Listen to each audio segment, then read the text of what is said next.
I'm here with Mark Mackesy. Mark, you're a board member for the Upper Midwest High School Elite League. Last year, I had the privilege of working the game with you. You were our analyst, and we saw two great games. Yeah, we did. It was exciting, John. There were two really competitive games. We had the team from northern Minnesota take on Team USA. It was a one-goal game, and then we had a team from the Metro take them on the next day, and it was also a one-goal game. So it was a lot of fun. The building was full. It was exciting. Great skill on both sides. It was kind of fun for me. You mentioned the game with Team North, and it sounds like a big area, all of northern Minnesota, but you look at the roster, it boiled down to just most of the kids were from three high schools: Cloquet, Esco Carlton, Duluth East, and Hermantown. Yeah, it's amazing. The talent that comes out of northern Minnesota is outstanding, and those are three powerhouse communities that have produced a number of really great high school players, successful college players, and NHL players. It's an absolute hockey hotbed in the United States.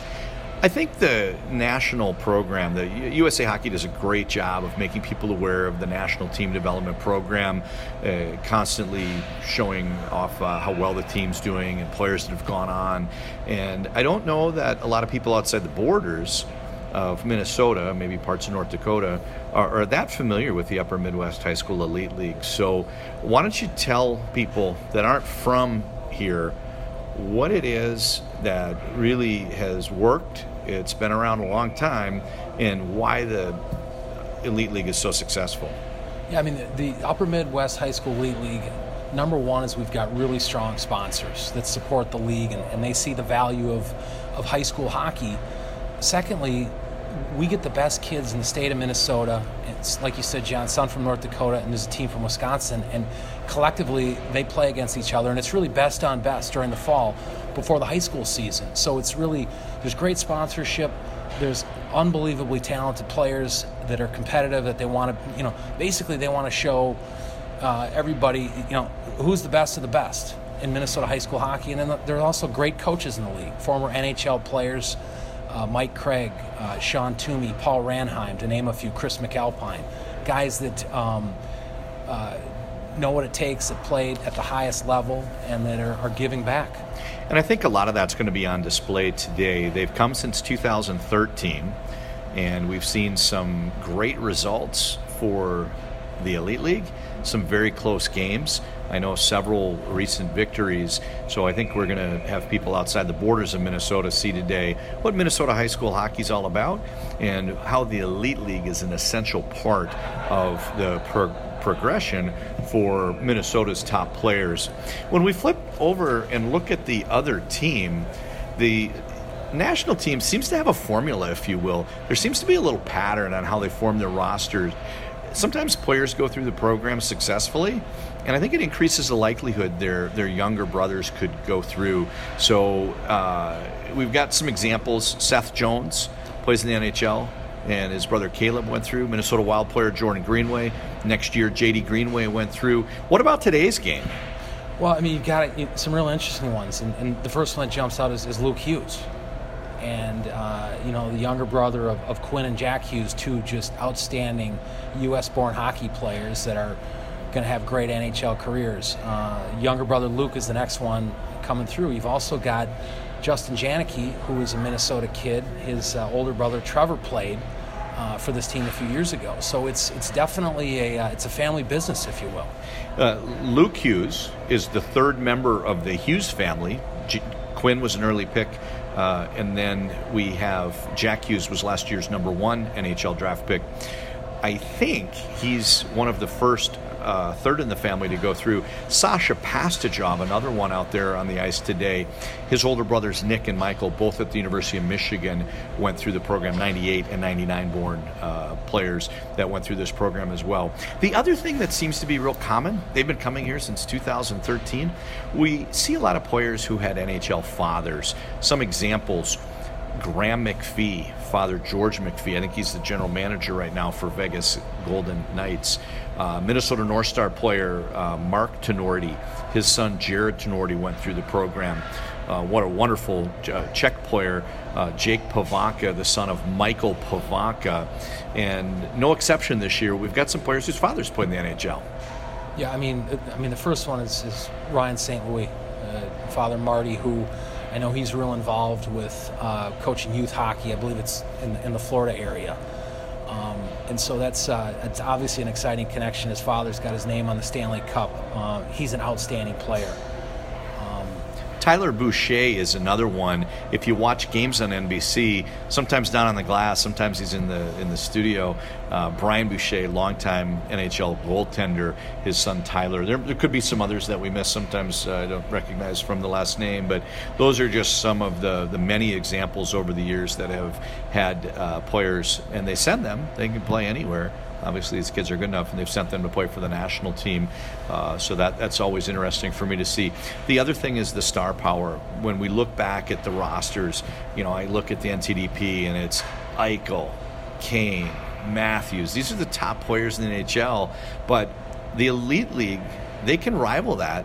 NTDP's not alone in turning out some high-end players. Yeah, it's amazing. And the best high school hockey players in the country play in this league, and hands down. And looking back, Sidney Crosby was a member of this league. Jake Gensel, a member of this league. Brock Besser, Jonathan Taves. Those are just to name a few. So it's really a who's who of hockey. Guys that show up on Olympic teams for the U.S., for Canada. They've all come through this league.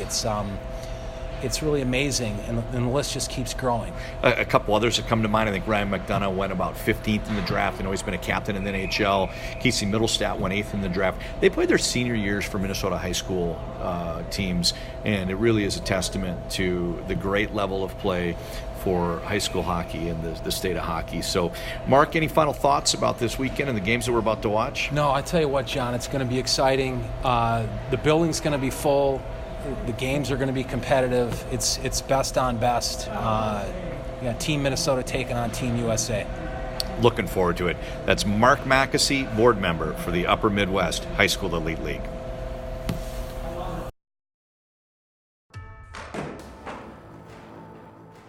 Your effort is relentless, and your gear should be too. The HPR2 is built for the long haul, the up late, and the out early. And now, with STX's direct-to-you pricing, all elite gear is available at prices that make sense for the whole family. Shop online at store.stx.com and discover durability that meets your demands.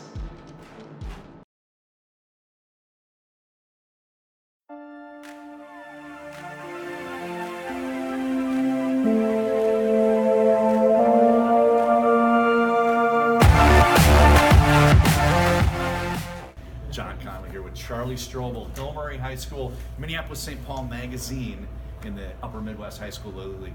Big game today, Charlie. You are going to play the U.S. national team.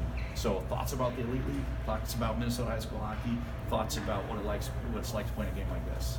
First off, with the Minnesota High School League, it's a dream, especially in Minnesota, to go to the state tournament. And playing White Bear and some of these guys that we play, it's highly competitive, just like the Elite League, and a lot of these guys that we play are extremely competitive and have a high skill level, and to see these guys like the national team that we get to play is an honor. So a lot of tradition and history going to a school like Hill Murray, and you look at what it's like to be in those big rivalry games. It's a high level of intensity. Do you feel that the Elite League matches that because it's best on best, or is this just fall hockey not such a big deal? It's kind of a little, slap it around and have some fun. I think it matches it in different ways. I think, for Hill Murray personally, it's just more for your community. You want to win a title for, your tradition and, guys. But, here at the Elite League, it's about the same intensity and compete level. It's just more, go out there and have fun with your buddies and, do the best of your ability for these scouts and guys that are watching you. You mentioned scouts in the building. It's interesting. We've got a full building today with every NHL team, all the colleges, juniors, but it's not just because the national team is here. That's business as usual. You guys play in front of crowds like that every night. Yeah, and when you're out there, you can't really think about it that much. You're just kind of out there to do, what you can do, and just have a competitive, fun game, and just be out there and have fun. You guys have yet to be interviewed. He's Charlie Strobel. Thanks for your time. Thank you.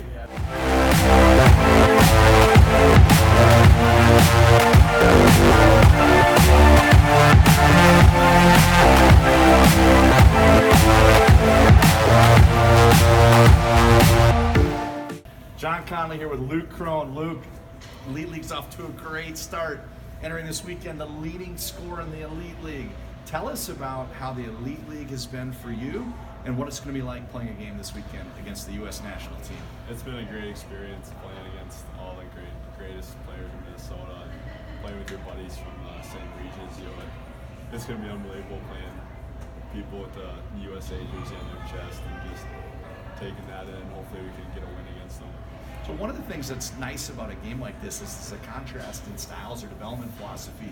You got to play a game last year. Andover was featured on Hockey Day in Minnesota, which is a big deal.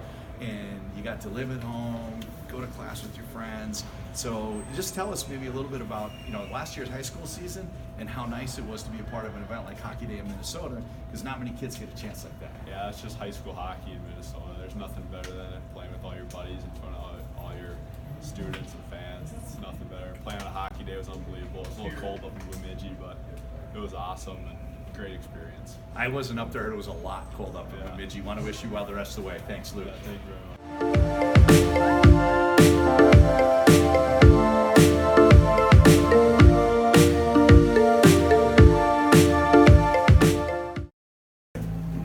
John Conley here with Mike Craig, former Minnesota North Star. Today, he's a coach in the Upper Midwest High School Elite League.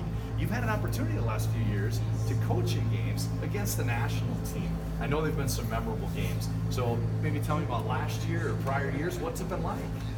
Well, I think 2 years ago we were one of the best teams in the league, and we came in with a mentality to watch the USA team, and we were down, I think, 4-1 within a period, and the boys finally settled in and decided that they could skate with these guys, and it ended up being a close game. And that was pretty exciting because I believe that year it was up against guys like Hughes, Turcotte. They ended up having Caulfield. They ended up having, I believe, over 10 first-round picks off that team, and I might be off by one or two, but a number of high-quality, talented players, and great for our guys from this league to see the skating ability and the skill, the playmaking ability that they have. So you're up close for a couple-month period with the kids from the Minnesota teams, and you know that they have a much different existence. They're going to their traditional high school and seeing their friends and living at home with mom and dad. What are your thoughts, looking back on your hockey career, at just how much different the Elite League model is versus other paths for hockey development in the teenage years? Well, I'm a long ways from home. I was born and raised in the junior route, so I came a different path, but I think it's a great opportunity for these kids to play best on best in the fall. They don't start their high school season till near end of November, so it's a great way for 2 months to get their game out there, their skating legs, so when they hit that regular season for the winter season, they're flying. And I'm just impressed from day one, week one, the competitive level this league brings. The kids play 2-3 games a weekend, and they're still giving her on Sunday morning, so it's impressive.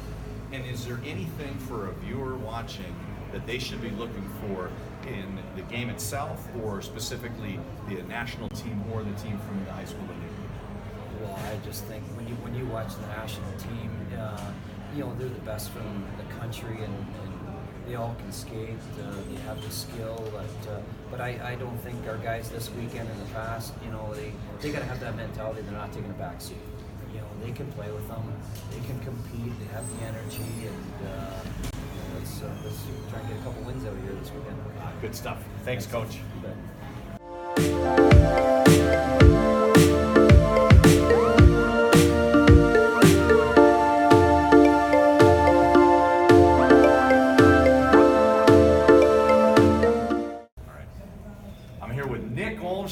Nick, another player that played for Team Southwest last year.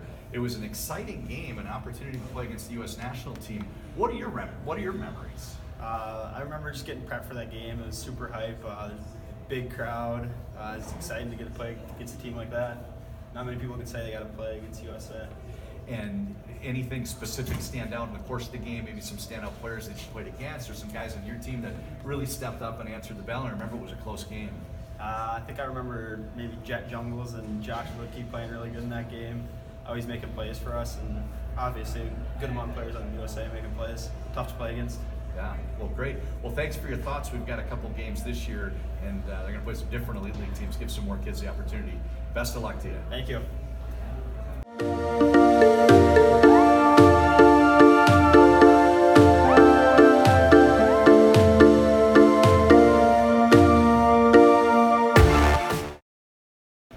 John Conley here with Noah Tussey, Stillwater High School, great player in the Minnesota Upper Midwest High School Elite League. Noah, you've played games in the USA, and you had an option to play in the USHL this year, and if you did, you'd run into the U.S. national team. Guess what? We're bringing them to town here. Your Elite League team is going to play them this weekend. So why don't you talk to us about Stillwater High School hockey, ponies, and what it's like to get a chance to play against kids that you may have heard of maybe by reputation or know personally that are going on a much different road. Yeah, I think high school hockey in Minnesota is something that you really can't beat. Playing with all your buddies, your best friends that you've grown up with your whole life. Playing in front of your student section and your city, there's nothing better than that. I think we're going to have a pretty good team this year in Stillwater. We'll be pretty experienced. Should be fun. And yeah, I mean, it's a big opportunity playing the national team this weekend. I do know a couple of those guys, like Justin Janicki, he played on my Blades team, so yeah, it should be a good experience. I'm definitely looking forward to it. These guys come here every year. Have you heard from any of the coaches or maybe some of the players that have played them in the past about what it's like, these Elite League games against the national team have historically been very competitive. They've been great games. Yeah, no, I've heard it's definitely going to be high intensity, high tempo, super competitive for sure. It's a big deal for Minnesota hockey, so hoping we can put on a show and make it a game. So. He's Noah Tussey with Minneapolis St. Paul Magazine. Thanks. Thank you.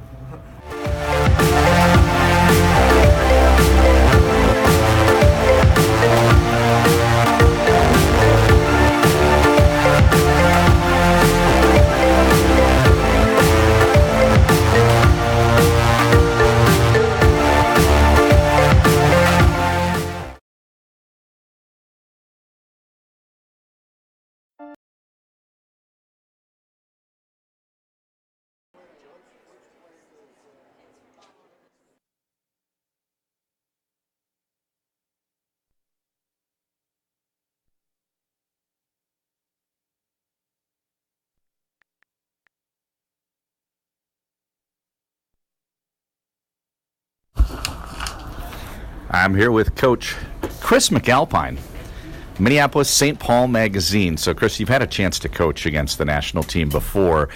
Tell us about that game in the past.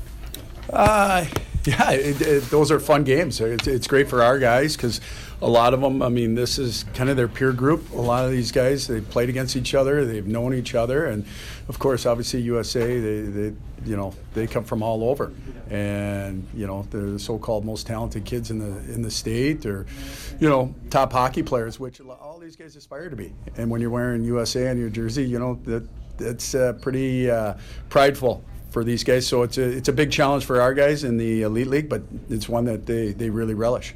So Minneapolis St. Paul Magazine is your team, and you guys have bubbled up one of the leading teams in the league this year, but it is just one of the teams in the league. It's not an all-star team that's facing the national team today. So tell us about the kids and what they've done in a very competitive league to bubble up toward the top of the standings. They've played well as a group, and obviously we don't practice, so it's a little tougher when you get these guys together. It's kind of a learn-on-the-fly league, and that's tough at first. But these guys are coming together, and they know that they're going to have to play a certain way to play an elite team like the one they're facing today. And but these kids in the league, there's a lot of parity because there's a lot of good players here that maybe haven't risen to the top just yet, but in a couple of years, you can't count anyone in or out.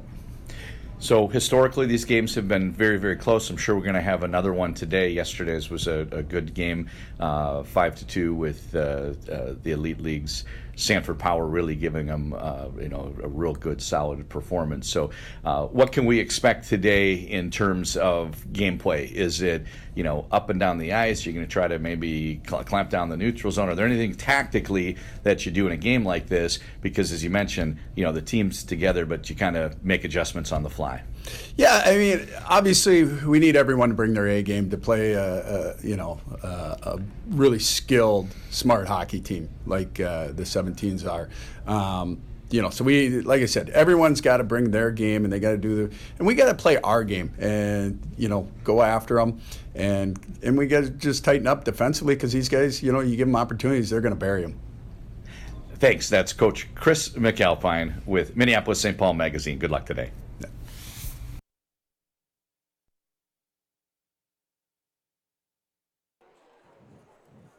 Good morning, good morning, good morning. John Conley, high atop center ice, New Hope Ice Arena, a.k.a. the house that Lance built. Lance, good morning. Good morning, sir. Kind of a, not quite the carnival-like atmosphere we had yesterday, but it's early. It's raining outside, and guess what I saw out there in the back corner? Some hardcore tailgating going on. Really? I actually stopped there, and they said, we don't tailgate when it's nice out. So, So we've got a Viking kicking off at 3 games, so no conflict there for the people from the state of hockey. And just played an audio clip, had a chance to talk to Coach Chris McAlpine a few minutes ago, and he closed by saying that he wanted to make sure they didn't give up any opportunities because it would seem like any mistakes might end up in the back of the net, kind of paraphrasing. But you know what we saw yesterday in the second period, Lance? yes, that team, they made the most out of their opportunities. And the flip side, Sanford, is it Sanford Power? Sanford Power. Sanford Power. They had some quality chances, but missed some, and the goalies made some pretty doggone good saves throughout the game. Ruprecht was outstanding for Sanford Power. Looking out, Minneapolis St. Paul Magazine has just taken the ice. They wear a Philadelphia Flyer-ish set, and I will hereby christen you Gritty. Yeah. Did I get that right? Gritty. And I did share a little intel with Mr. McAlpine that yesterday's game lacked a little bit of the physicality, and he assured me that his team was going to be finishing checks all game long. Well, it'll be interesting to watch the matchup. One of the things that Coach Oliver had mentioned for Sanford was making them play 200 feet. We saw quite a bit of dump in early on, and all that did was give national team a chance to get their breakout set. Credit Sanford for doing a great job staying out of the penalty box. They really didn't have to play shorthanded. I think the only penalty that was called was offsetting.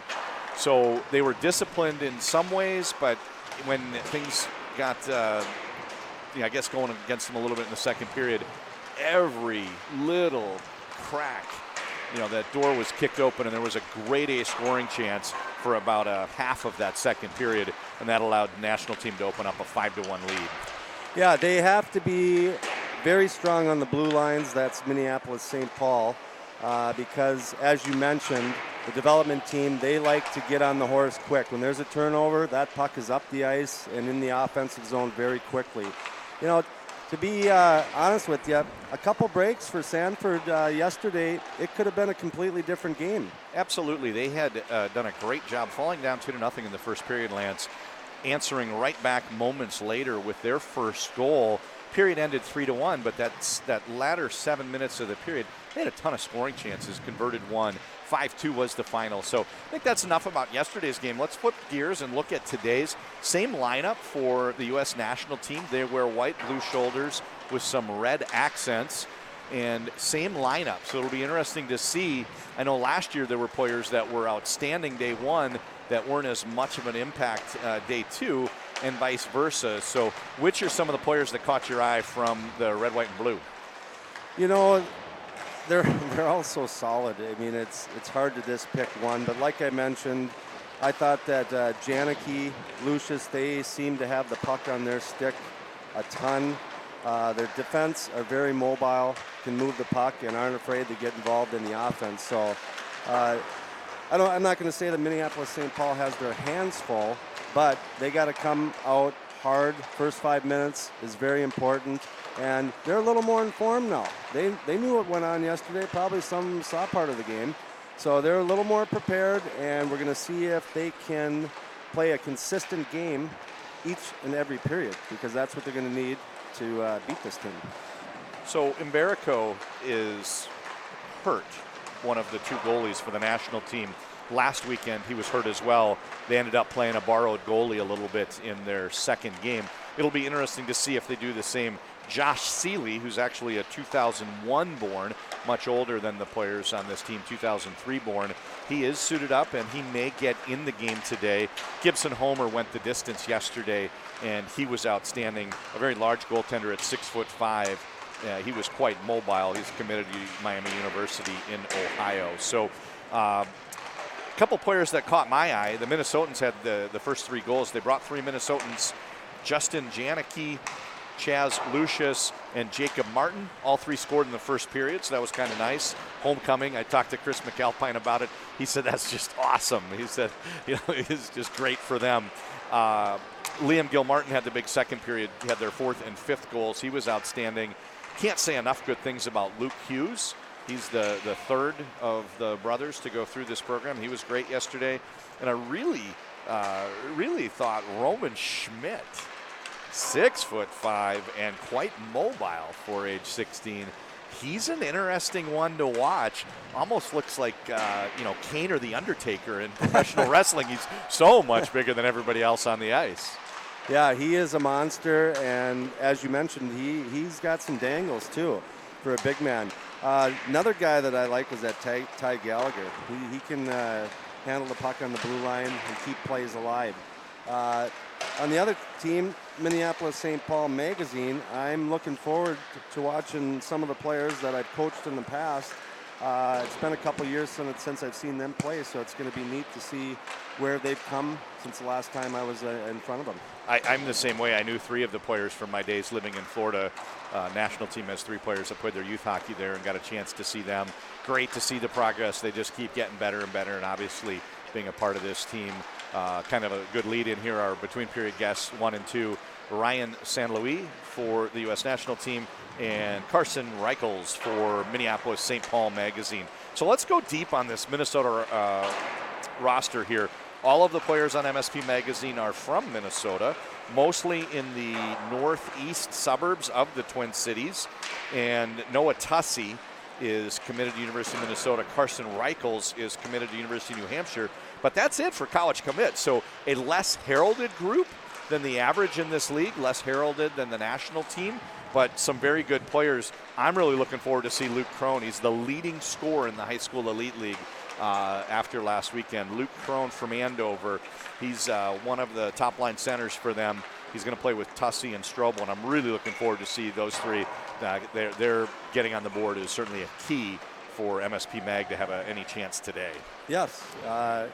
If you want to win hockey games, you got to score some goals, Jono. You know that. Another point on Minneapolis St. Paul Magazine, the majority of the players are seniors, but we do have, I believe, 7 11th graders on there, so kind of a split in age. Nice to see that. Players getting an opportunity to play against this national team development program.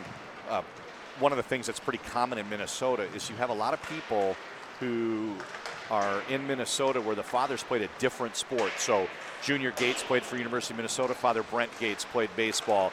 Go to back in the day, Juan Berenguer was the relief pitcher for the Minnesota Twins. His son was a very good hockey player that played, I think he might have been, All-America in Division III NCAA. Got so many examples I can mention. Tino Lettieri was the goaltender when we were kids for the professional soccer team. His son plays for the New York Rangers. Ben Munson. Ben Munson is a defenseman for MSP Magazine. His father, Jeff Munson, a local legend, so to speak, outstanding baseball player when you were at the University of Minnesota. Jeff Munson, it skips a generation. We get a hockey player. I'm really looking forward to see Ben Munson out there. Yeah. I saw him last year as a sophomore. Very, very good player for Lakeville North High School, and he will wear number 16 for the men in orange. Well, they're finishing up their warm-ups here. Development team, they got their little ritual. At the end of the game where they're all stacked on one side of the post out.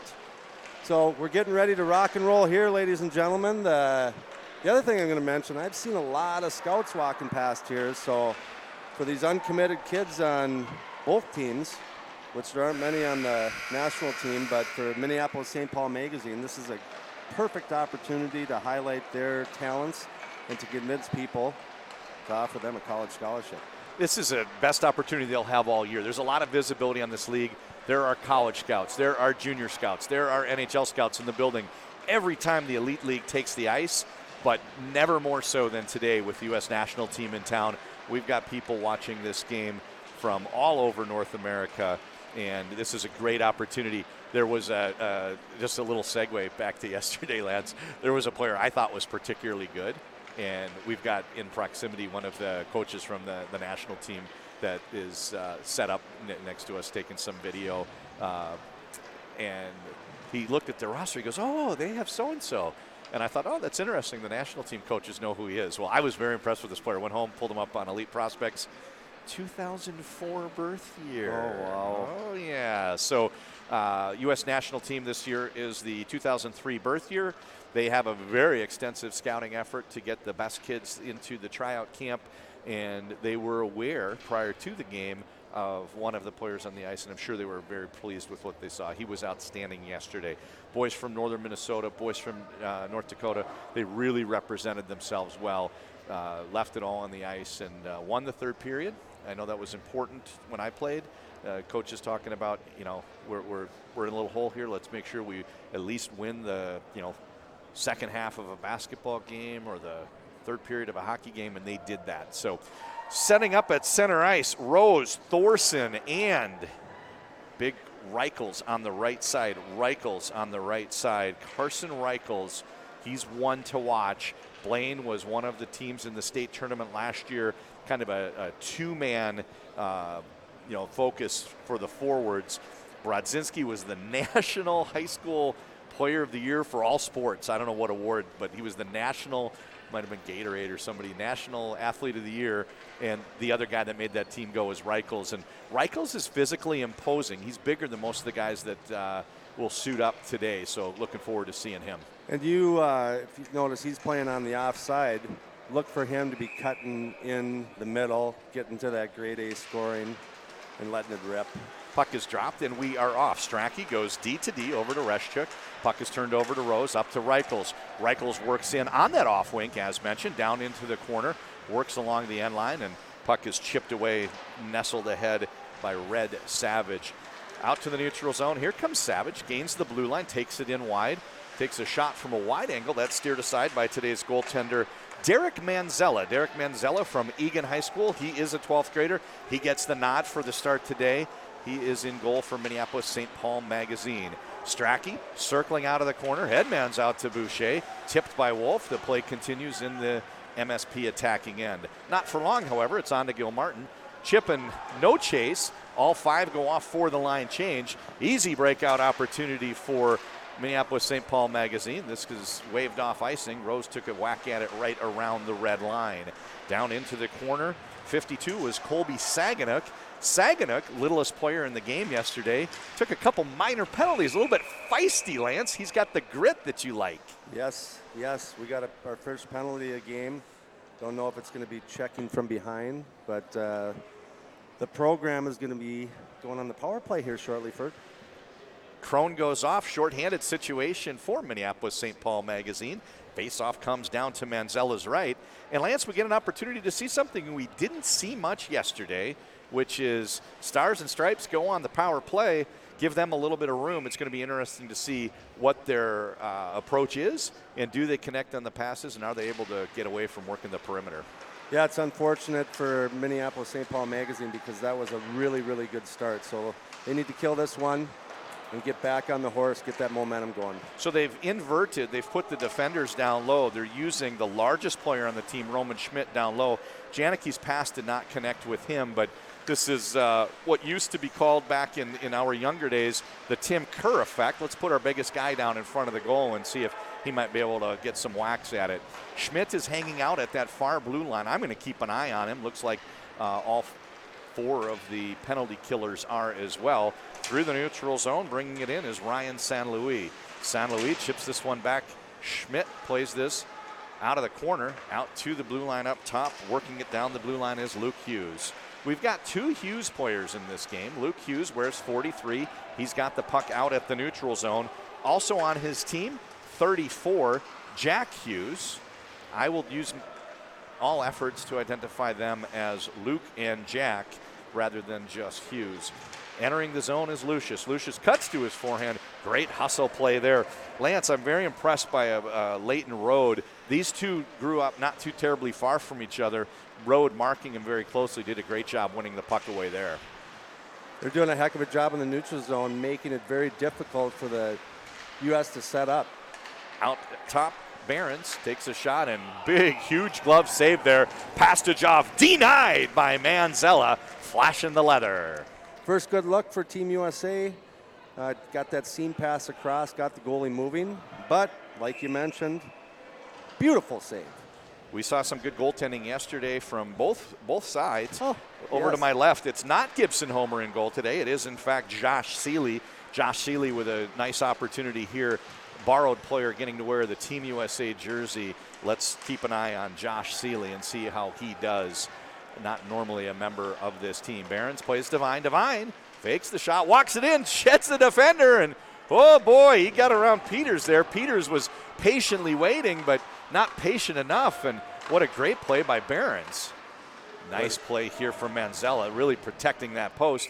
Pops up over the glass, and we get a stoppage of play. So, Lance, it's the rare player. The game is played fast, fast, fast, fast, fast. It's the rare player that can slow the game down, and we saw a great example of it right there from Sean Behrens. Yeah, it's difficult when that defender is down trying to block the shot, making them shoot through them, pass through them in order to get to the net. But that patience was well-timed because he got a great scoring chance. The penalty has expired. Both teams are now full strength. Team USA is still working the attacking zone. Boucher down into the corner. Nice pass. They're connecting on some short passes down low. Duke has the puck. Now Duke's circling out of the corner, brings it up on the half wall. Tries to play Martin, but this one gets deflected off a skate boot, and here comes Hansen entering the zone. He's got Bassan as a trail. Martin goes behind the net, bringing it out in front of the benches, and tries to go rink wide to Duke. This one pops off of his stick, and breakout opportunity for Evan Murr. Murr, Stillwater Ponies. He wears number 21 for MSP Magazine. This is Jack. Jack down, backhand, centering pass, and Vaseline puck, Lance. That slid in, 1-0. It's a game of inches, and that was an inch that they just couldn't cover, and that puck just squirted in short side there. Darn it. That's a tough break for MSP Magazine. They were doing the right things to this point. They fell a man down, killed the penalty successfully. As soon as the penalty expired, really just the first time a puck was thrown toward the net, took a squirty little bounce and slid past Manzella. He was trying to protect that post and just slid past him. In front of us, we've got Saginaw opposite the Flying Hawaiian, Tristan Tabakal. Tabakal has the puck in his skates, takes a bat at it, and second time's a charm as he clears it out to the neutral zone. The Flying Hawaiian comes in on his off wing. Tabakal just over the goal into the netting. Yes, so the way to pronounce this one, as he told me, is it's spelled Tabucol, Tabakal. He said just switch the O and the U, so Tabakal. So I guess we'll say Tabakal, or Tristan, or because he was born in Hawaii, I'm going to go with the Flying Hawaiian. All right, what number is he? I'll just go with the number. He's number 2 right in front of us. I've got another team that I announce regularly. The Croatian Sensation is a little bit easier than saying his last name, so kind of the same thing at work here. Out to Dulac in the neutral zone, bounces over his stick, and Saganyk's working it up the other way. Turns the puck over, great play on defense. Nice. Here's a break. And here's Tabakal, and nice play there from Luke Hughes. Luke Hughes just skates so well. He's able to recover. That's not the first time this weekend we've seen him a little bit out of position and make up that ground very quickly. Nice forecheck here. They get the puck to Jorgensen. He tries to return the favor with that, squeezing it in against the goalie against the post. Saginaw gets between the wickets of Munson and slashing the call. Desperation play there as Saginaw went right around the defender. Little help side, but unfortunately, some Paul Bunyan lumberjacking knocks the stick out, and we get a penalty. Wolf goes off. Power play opportunity for the red, white, and blue. Well, they thought it might have been a penalty shot opportunity, but the referees deemed it just a 2-minute minor. We've got 5 minutes elapsed. 5 minutes elapsed. 1-0 is your score. And Team USA looking to set something up. They've got the zone, lose the zone, however, as Reichel's working against Gallagher. Behrens, he's got a lot of room, but he's going to run into a clogged neutral zone. Reichel's with the long reach. Defender blows a tire, and out top to Devine. Devine fires this one high and wide off the glass. Gallagher plays this one back to Lucius. Lucius over to Behrens. Behrens pulls it off the wall, down low, half wall. Devine. Devine's working the perimeter. Out top to Behrens. Back to Devine, walking it in, looking for a passing lane. They had it on Lucius' stick, who couldn't quite release the shot. Tipped away just at the last moment. Great box play there from MSP. Reichels throws it the length of the ice. They get a fresh 4. Lucius tries a little dipsy dangle around Campbell. Nothing doing. Out to Behrens. Plays this one with the mitt, and it's cleared out to the neutral zone. Great PK. Rose is the one that chipped it out to neutral, and now it's Team USA going for the line change. Yeah, we got about a minute left here. 1 minute to go in this man advantage. 1-0 is your score. Aiden Reschuk gets up to the blue line. Little back pass onto the stick of Jack. They enter the zone. Passageoff pulls it off the wall. Enters the slot area and takes a little bit of a slow roller that's tipped away. Great defense. Nice way to break that up by defender Evan Moore. Throws it the length of the ice. And with 30 seconds to go, waning moments of this power play, Reschuk gains the zone. Passageoff triggers ahead, and Janicki sweeps in, pulls it up, bringing it in deep. And very quick puck movement here. Jack plays this one out top to Behrens. No, I'm sorry, that's not Behrens. That is Reschuk. Passageoff. Far side onto the tape. 57 is Ethan Strachey. Strachey, one of 3 Floridians on this team, played his youth hockey in the Daytona Beach area. Snapper, this one gets knocked down, and penalty has expired. Strobel with a chance. Strobel goes 5-hole, but it's denied. Good job there by Josh Seeley closing that gap. Play continues. Still 1-0 is your score, but looking for things to build off of. MSP Magazine did a great job killing that penalty, Lance. You know, a lot of times in games like this, I know I wasn't a big point guy, but when we killed the penalty, that was a momentum shift. So we'll see what happens. They had a good shot there on the breakaway, short breakaway, but they need to bury one now. Munson down through the corner. Counter move. Nice play using his partner for the breakout and a stretch pass. A little bit too far for Tussey. This one goes just wide. We must have a different rule book. We're probably using the junior rule book because I've noticed some things with the face-offs coming back, and looks like we're running hybrid icing today, Lance. I don't know.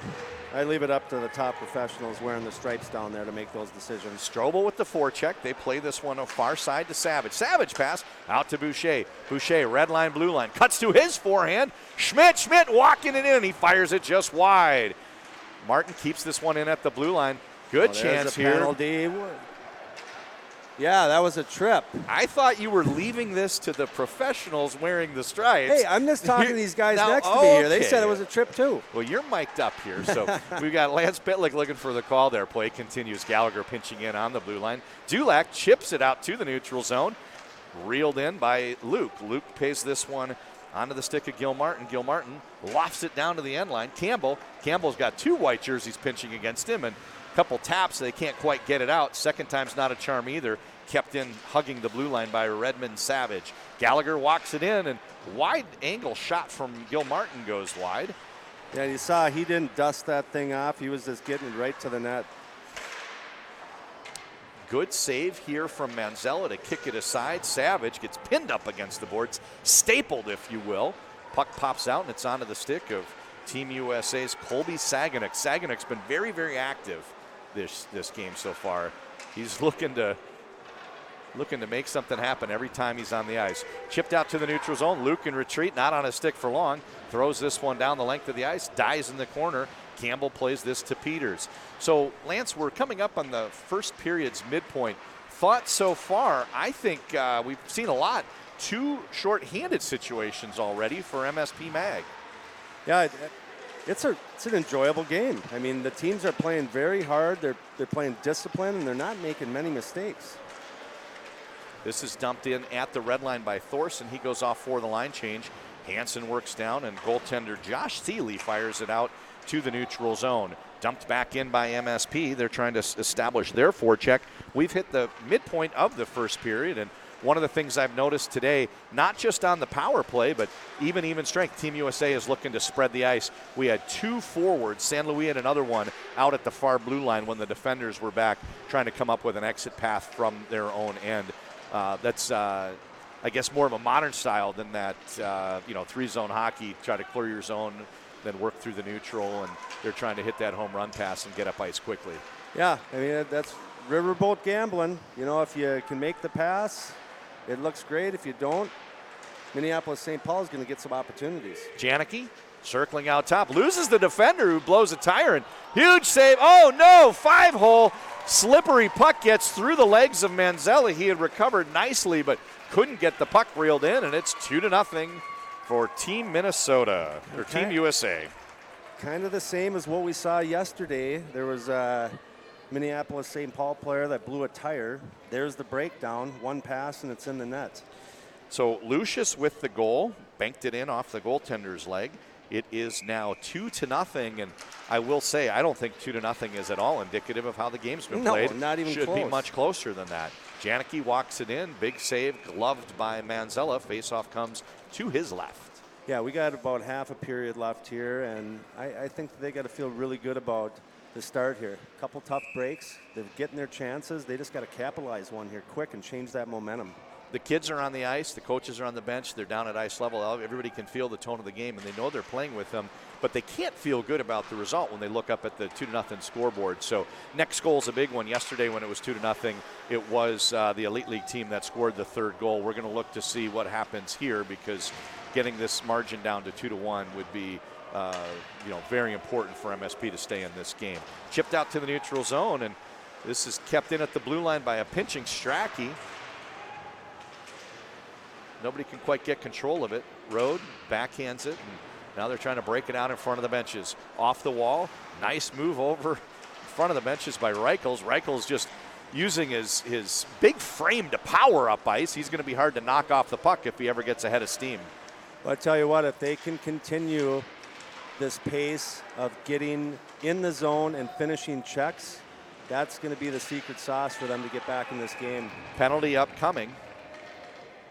It looks like a hook is the call, and this is just what the doctor ordered. Coach Chris McAlpine and his staff looking to put a power play unit on the ice and cut this margin in half.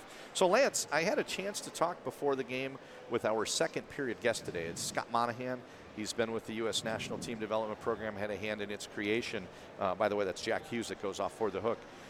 He talked about these games being important. It's a chance for the Team USA to play closer to their age level, or at their age level. A lot of their games against older teams, and he said it's nice if they get at least a couple games a year where they're not playing against older players like they will in their USHL games. So that's one of the things that I'm watching is what's the physical battles. How do those shake out? Because you should be similar stage in the in the growth curve, if you will. Yep.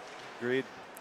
Working Gretzky's office, the puck pops off the stick of Strobel, and they're unable to hold the zone. Now they're on retreat. 30 seconds already have elapsed. Munson circles back behind his own goal, and he's bringing it up ice uninterrupted. Plays a snap pass up to Strobel. Strobel can't quite reel this one in, and now it's Luke. Luke rings it just over the referee's face.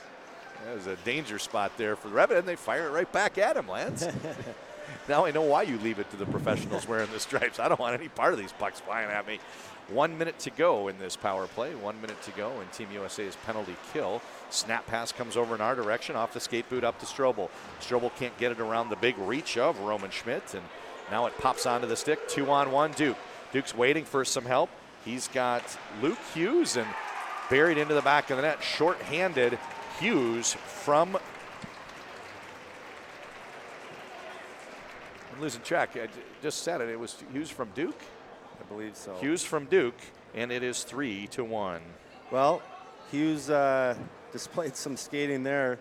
He was not the 2-on-1 guy when that puck left the blue line in the defensive zone. He skated and beat everyone there to get that opportunity, and he buried it. A great point, and our puck carrier, Duke, waited for him.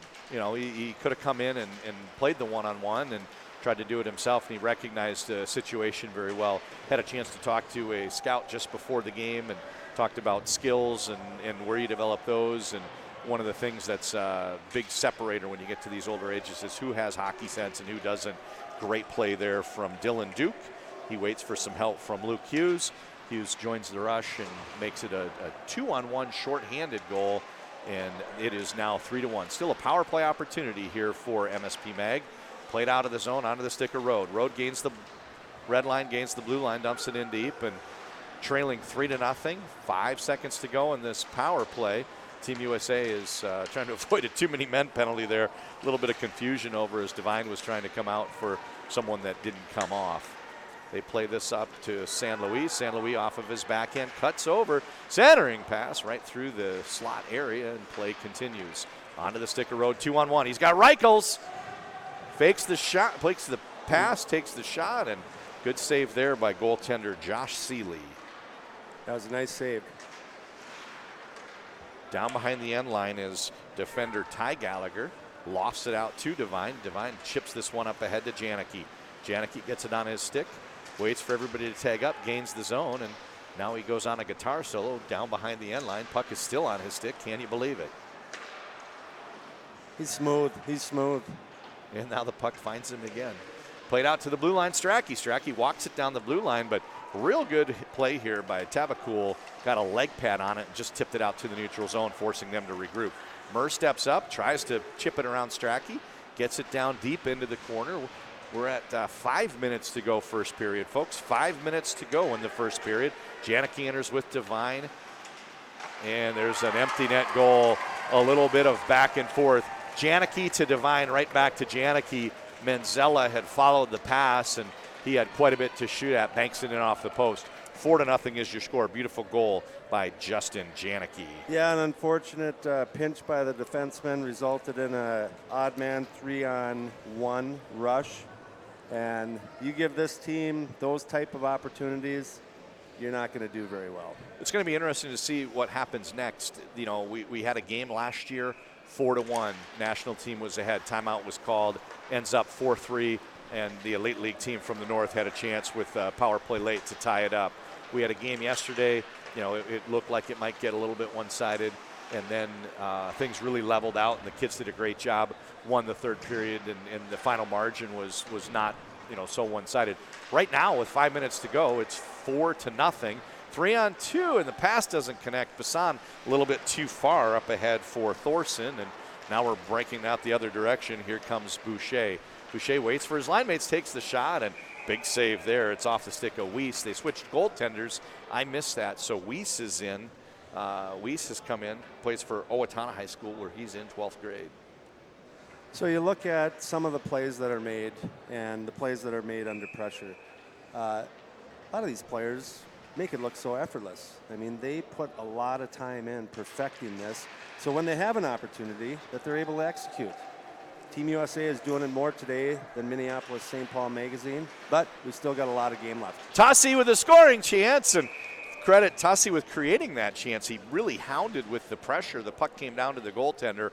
Goaltender had no choice but to ring it along the boards, and one of his line mates came pinching in, fired a pass to him, and Tussie got the shot off as goaltender Josh Seeley was returning to the goal. Not a lot to shoot at. He's the littler of the two goalies, but he's still 6'4". Holy cow, that's a big boy too. Do they make little goalies anymore? I guess, well, in Minnesota, you actually have a lot of little goalies playing high school. It's the only place that they even give them a shot. You know, you go across the whole country and you're trying to find some future. There it is. Oh, they had a chance to hit Tussie on a home run pass, and as Strobel went to release it, his stick got knotted up and he couldn't get it off the blade, and Tussie was off to the races, Lance, if they could have headmanned that puck. Yeah. So completely off topic. Never seen this before. The other night, Nashville wins the game in overtime. Ryan Johansson. You know, a lot of coaches talk about what players do after they score. You know, they celebrate by themselves. They go jump into the glass. Ryan Johansson scores. The gate is right in the corner in Carolina. He scores. Jumped off the ice. It's right off the ice. That's awesome. How do you react to that? The walk-off. That was awesome. The true walk-off. Tussie with a shot. This one comes up high and hits Jack in the torso, and Now the puck is played out to the blue line. A little D-to-D pass over to Wolf. Wolf walking it in, tries a shot down low, looking for the rebound. Couple whacks in, and eventually a quick cover by Seeley. I'm really impressed with how they're responding. The game shouldn't be 4-1 in terms of the gameplay. It's a closer game than that. They've had they've had their chances. Gave up the shorty when they had a power play, and it's demoralizing when you look at the clock to realize it is 4-1. So I was kind of curious how they'd respond, and they've come back with 2 real good shifts. Yeah, absolutely, and they're coming back with Reichels, who's been noticeably really good today. So we'll see who can kind of crack the seal and get this, see if the floodgates open up for Minneapolis-St. Paul Magazine. Behrens takes this one high off the glass. We get a stoppage as it gets over. So I read something the other day about a wrestler, like a college wrestler. He said, whenever I win, I make a point not to celebrate. I don't want the guy thinking that it was a big deal to beat him. So you talk about celebrating. It's like, yeah, I don't want the goalie to think it was a big deal. So 3 minutes, 10 seconds to go, scrum along the wall, and eventually it pops out onto the stick. Where's my 48 here? Red Savage entering the zone, and there's a beautiful goal. Savage plays this one over to Colby Saganuk. Just a matter of time today before Saganuk got on the board. He's really been impressive to me so far. Boy, that was a display of speed by Raymond Savage through the neutral zone. He just blew past everyone, created that odd man opportunity, and again, the goalie hasn't had many chances. These pucks are going cross seam, and not much that they can do. Not a lot you can do there. So Red Savage, we talked a little bit about Tyler Boucher's father, played in the NHL, Ryan St. Louis. Red Savage's father, I knew he had been a college player, but I didn't know what past that. Actually, a long-time NHL player, Montreal Canadiens. Montreal Canadiens, yeah. Yeah, so anyway, sorry about that yesterday. For those watching at home, they kind of wonder what's the makeup of this national team. Oversight on my part. Face-off now comes to the right of goaltender left of goaltender Seeley. And Reichels, Rose, and Rode out for MSP Mag. We almost had an odd man rush there for Minneapolis-St. Paul, but the puck, it's just these breaks. The puck got caught in the snow by the benches from the players coming off and on, and it slowed down, so it didn't materialize into an odd man rush. Unfortunate. Team USA plays a breakout pass through Devine. Devine circles back into his own end, chips it up ahead and onto the stick of Behrens. It's funny, they print out a line chart, Lance, and you've got forwards on top, defensemen below, and then the goalie's kind of at the very bottom. And when you look to figure where the kids are on the ice and find them on the line chart, they're very fluid. The defense often get up into the play. You've got forwards that do their work behind the play, sometimes dropping back or work behind the net. And Team USA has really done a very good job in coaching these kids to really work well together without rigid definition of where they stand on the ice. I was talking to the head coach Robo and Danny Heino, the assistant, yesterday, and they say they don't work on any like neutral zone forecheck, offensive zone forecheck. All that stuff is done in video. So they just talk about it. Yeah, they talk about it. They don't practice it much, just in the games here. So they focus more on, the skill stuff, obviously. But I thought that was quite interesting because, a lot of teams, they have meetings just to tell you about the next meeting, Dulac enters the zone. He's got some help, and there's a stray stick that takes down that help. Tabacool got knocked down, and he bounces back up, no call coming. 90 seconds to go in the period, and onto the stick of Jacob Martin. Martin's pass a little bit too far for everybody. They wave off icing, and centering pass. Oh, it's a sticky wicket right down through Peters. Peters couldn't pull it out of his feet. Leaves a juicy one there. Weiss couldn't get it covered, and stray puck goes into the back of the net. Goal for Lucius again. Johnny on the spot. Yeah, it looks like it. It looks like it. He's a goal scorer, and through the season so far, he entered this game with 5 goals. That's 6 and 7 today. No assists. Like, it isn't that he doesn't pass. He's a finisher, and for those familiar with Minnesotans, the comparable player that's come through Minnesota recently would be Kiefer Bellows. This is the guy that scores goals And every team needs a guy that scores goals, and Lucius, big part of this national team. He's been awesome so far this weekend. Jack denied down low. Huge save there by Weiss. 6-0 is your score. We enter the final minute of the period and getting a little bit physical down there. Boucher winning a board battle, and play continues down in the attacking zone. Boucher fakes one way, comes out, tips a pass down to Jack. Jack tries to play blue line to Schmidt, but can't get it out of the zone, and now it's onto the stick of Luke. Luke, little S-curve, takes it in front of the benches, works back into his own end, and tries a little snap backhander over the stick of Gil Martin. 30 seconds to go in the first period. Behind the goal, this is Campbell. Campbell snaps it out. They're trying to hit that home run. You see all the way up ice. He was looking for Hansen. Good play there from USA defender to get into the passing lane. So here I mentioned Saganuk is back. He's a forward. He's the one that goes on retreat to pick up the puck behind the play. Campbell, 6 seconds, 5 seconds. Strobel, 4 in front of the benches. 3, 2, takes the shot. Came off a little bit wobbly, and we have finally hit the end of the first period.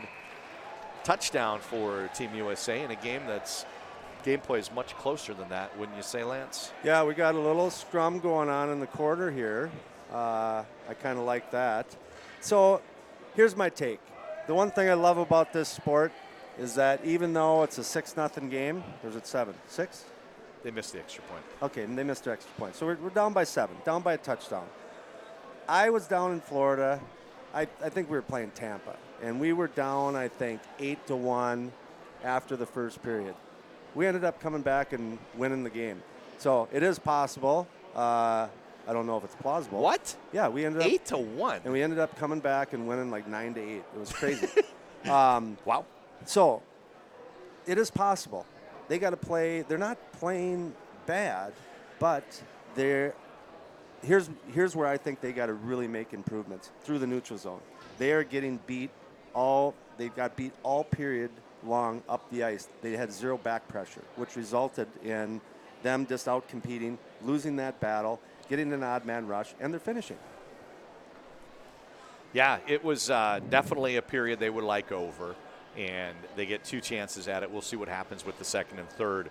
We're going to have our between-period guest. I think Carson Reichels is going to come up for MSP Mag, and should be Ryan San Luis coming up for the USA national team. While we're waiting for them, we're going to run a commercial here if we can find one from our sponsor from Online Hockey Training. While we're getting that pulled up. So, Lance, and I'm going back a bit, but do you remember anything? Was there a catalyst during the game that triggered that comeback, or was there something that the coach could say between periods, or was it the guys looking at each other, not waiting for the coach, and say, we're going to fix these things? What was it that leads to a comeback like that? Because those are rare. They are. I don't think the coaches said anything. You know, we know that, and it's you don't go out there with the intention of letting them put up that amount of goals, but we just went out and played more consistent. Boy, and we've got everybody in the house today. Oh, it's crazy. All right, here's our first guest here. I'll let you get Oh, after my it. goodness. Look who got up here super quickly. So we're going to go back against the wall here. So, yeah, just you can jump over. You're going to have to come up here. You got to lower.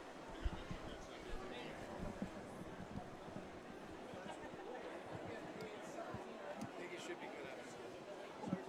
Ryan, thanks for coming up. It's good to see you again. It's been a lot of years. It's been a long time.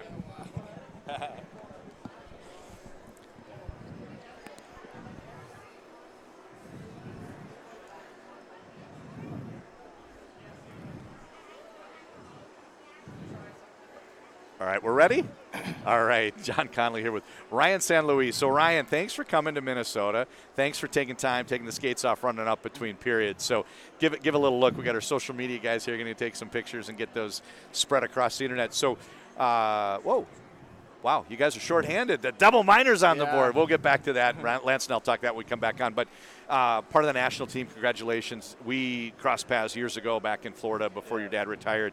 So when you get on the national team, I see your schedule, a lot of USHL games, some international games. And then these two, what did they tell you about the trip to Minnesota to play 2 high school all-star teams? I personally love the trip. It's just getting us ready for the USHL and harder competition than our whole team's used to before. And it's just a good way to get the legs going, get everyone back into game shape. So you guys had a great first period. Obviously, things went your way. It was a shorthanded goal that really kind of allowed for the separation. So what are the game thoughts? You played in a game like this yesterday, yeah, and that was 5-2 final for Team USA. And this one is at the end of one. You guys are up ahead by a little bit. So what are your thoughts about the game so far, and what do you attribute getting out to such a good start? Yeah, I think our speed is definitely what identifies our team. We have a lot of speed up front, so such as a short-handed goal, we use our speed to generate those opportunities. And then for the game moving forward, I think we just got to keep the gas on the pedal, can't stop doing what we're doing, and eventually it'll just end the game, and hopefully we got the win. You're not talking my language all of a sudden. I was going to ask that you not keep the gas on the pedal. I can't keep up with the play calls. Some of the goals you've had have been very quick passes in succession, and you guys have really converted on some very nice plays throughout this weekend. So congratulations to you guys on yesterday's win. Looking forward to seeing the last two periods, and best of luck the rest of the season. Thanks for coming up. Yeah, That's you. Ryan San Luis, number 46. What, next year you get a low number? Yeah, right? Yeah. So 1 through 30 for the U18s and U17. So thanks for coming up, Ryan. Yeah, thank you for having me. All right, take care. Yeah. Let me ask you a question. All right, I Do haven't you seen like my hockey? other guest yet, so I don't know if he's on his Yet. I'm Coach Lance from OnlineHockeyTraining.com, and I'm an off-ice stick handling and shooting specialist. I also heard people refer to me as an off-ice stick handling and shooting technician. How sweet is that? I also own the largest database of off-ice stick handling and shooting drills on the planet. Come to think about it, probably the whole universe. What I've done is packaged all the drills into easily digestible lesson plans that thousands of players from around the world have tapped into for guidance on how to develop sick mitts. If you have the objective to improve or have lofty goals to one day play college hockey, then you need to investigate who I am and what it is I do, because I've been teaching players how to develop elite level stick skills for over a decade now. Just head on over to OnlineHockeyTraining.com and see what you've been missing. Enjoy the game, and I look forward to working with you. Let me ask you a question. We had to adjust the camera. Carson's one of the taller players in this game. So you've played last year and before that for Blaine High School during the winters. Had a great season last year, state tournament. You guys were one of the favorites to win it. And then you get to play in the Elite League in the fall. And then these games are different yet, where you're playing a visiting team from the U.S. National Program. So any thoughts on this game, when you had it on your calendar, looking forward to it? Any thoughts about what it means to get a chance to kind of play outside the norm for a Minnesota high school player? Yeah, it's cool getting to play these guys, and you can tell they're obviously one of the best teams in the country, no matter how old they are. They capitalize on our mistakes. That's kind of why they have 6. We've made 6 mistakes, and they take advantage of them, and they're a really good hockey team, yeah. It's interesting to watch. I saw them last year, saw them this year. When the doors cracked open a little bit, they almost always seem to generate a grade A scoring chance. So that's the difference so far. Gameplay was much closer than the margin, but the period ended with a little bit of a fracas. And on the board right now, a double minor. So you guys are going to have some PP time to start the second period. So obviously looking to get things turned around. What are your thoughts, having been on the ice playing against these guys? What are some keys for the second period and the rest of the game? Well, like you said, that power play will be a big piece of it. If we can put 1 or 2 up on that, that'll help us out a lot. And then we just got to keep playing hard and try and limit those mistakes so they can't capitalize on them. Well, I want to thank you for coming up between periods. I don't want to keep you from being a part of that power play. Go get your skates back on. That's Carson Reichels from Minneapolis St. Paul Magazine and Blaine High School. Good luck the rest of the way. Thank you. Thanks.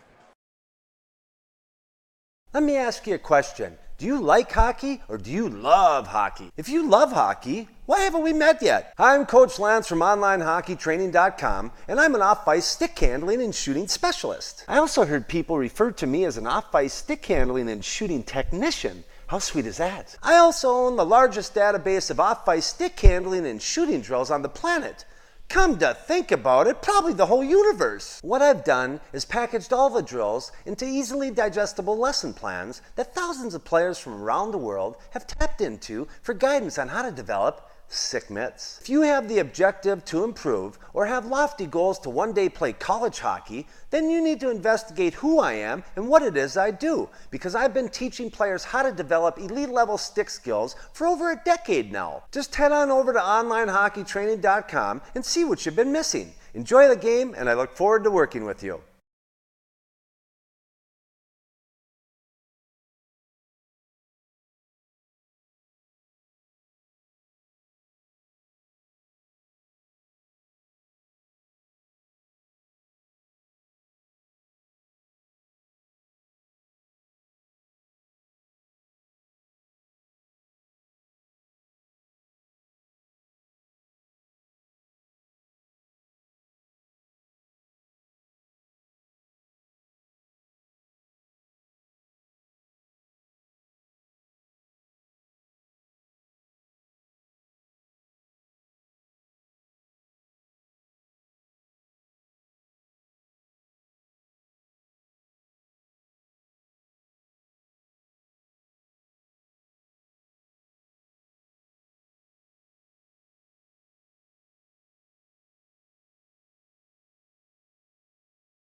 And we are back with second period action here. Between periods, there were 4 minutes on the board like it was a double minor, but I see that's now been reverted down to 2 minutes. So it's Roman Schmidt that goes off. There's also some other players in there, so I think there could be some offsetting minor penalties. What a coincidence, Lance. I think we have some offsetting minor penalties, coincidental, if you will. Oh, son of a gun. So Reichels is... Hold on, I need another headset. This is all sweaty. Well, we've got three. We've got three. Is that other one? Oh, that's I got three. Yeah. All right, I gotta go.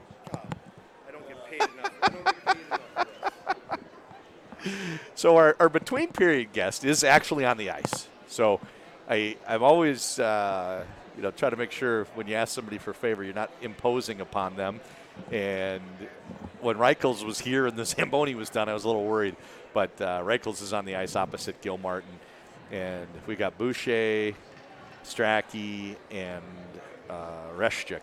So there was... Hold on. I was sorry I'm late. No, you're not late. I was just had a great conversation with former Minnesota State head coach Troy Judding. I had the pleasure to coach with him with some his boy Jackson, who's now down in Cedar Rapids. Prior Lake High School last year. Yep. He also played here in the high school elite league, but I haven't seen him. We haven't coached together in probably 6 years, so I had a nice conversation with him.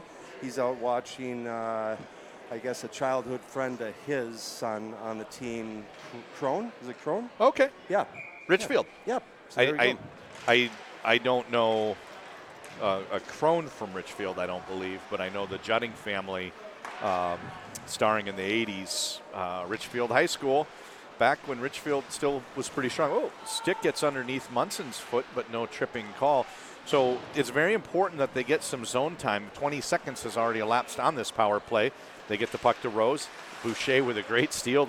Boucher used his reach to pull that one away. And one of the things I've noticed with Boucher today is he's physically really trying to assert himself out there. He's trying to body players, and I think it's evident that he's a pretty physically mature 16-year-old from the way he's playing today.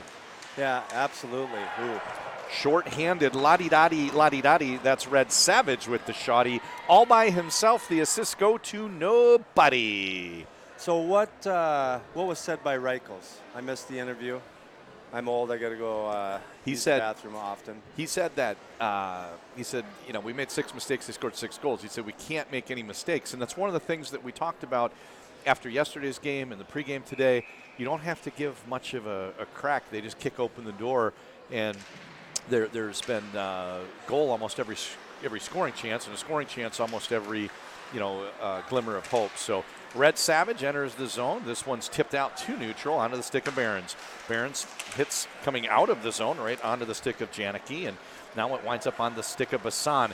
Bassan hits the leg pad and bounces back to Carpenter. Carpenter with a clap bomber and a wraparound stuff. Carpenter puts MSP Magazine on the board. That's a defenseman with a wraparound stuff at 1 minute and 12 seconds of the second period. Power play goal. That was a good answer after giving up a shorty early in this period, so we'll see if they can carry this on and get back into this hockey game. Rhyming with this on, straight in front of us, my Squirt carpool mate, Jeff Bassan, has a son out there, Jackson Bassan. I know you know Jackson Bassan. Yeah. I coached him in some youth hockey days, so always good for me. It's people say this all the time. The hockey world's pretty small. Like you get to a point, you're kind of one person removed from knowing someone. So anyway, my childhood friend Jeff Bassan, his son in front of us, Jackson Bassan, wearing number 8 for MSP Mag.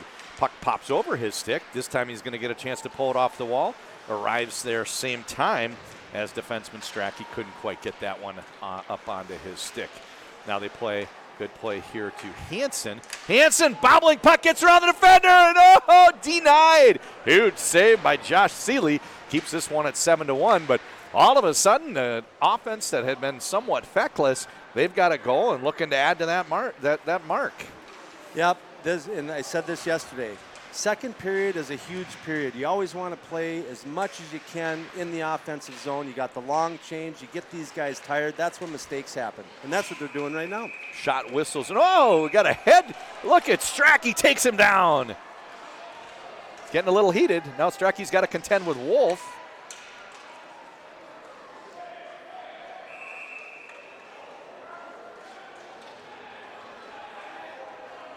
Yeah, there's a bit of a melee going on there. You don't see this very. Both of us are silent because we're like, seeing what's going on. I'm trying to figure out. What was it, Vin Scully? I don't believe what I just saw. So, there was a video that we played yesterday that showed some memories of their 2013 visit, and there was a fight. It was what would constitute a hockey fight, and I've seen some things today that make me think they're using the junior hockey rule book. Some face-offs have been pulled down in your own end when there's a penalty, not out to neutral, and then it looks like they're on a hybrid icing. So I know that's not in the youth hockey rule book. And along those lines, Lance, I think we're getting to a point where maybe there's a little bit more ability for kids. That's unheard of in a high school game right now, right? Right. You see some of those, headlocks, punches thrown, throwing guys down, and there's going to be a possibility of supplemental discipline missing multiple games. Like high school is pretty cleaned up. So anyway, we've got a lot of people paying a visit to the lovely ladies that are, what do we have, an EMT and a door operator on the got- USA side, and a guy there to get the door. We got 5 in the box, 3 for white, 2 for orange. Okay, there's not 3 for Minneapolis St. Paul Magazine. All right. So I got a question for you. Where, since we got a little time. I have an answer. Chances are it's wrong. Okay. All right. And it's a hockey-related question. Where was the Zamboni invented? I think in California. I think his name was Frank Zamboni. Son of a gun. It was Frank All right. Zamboni, but he actually was born in Eureka, Utah, but it wasn't invented there. Okay, so who's the first player out of the ECHL, what they used to call the Coast, to reach the NHL? All right, tough one, right? So now there's over 500, but it was at one point unheard of. So there was the first guy. Who's the first player to tie their water bottle, bring their water bottle out, and put it on top of the goal during a game? Gilles Melange. It's the same guy.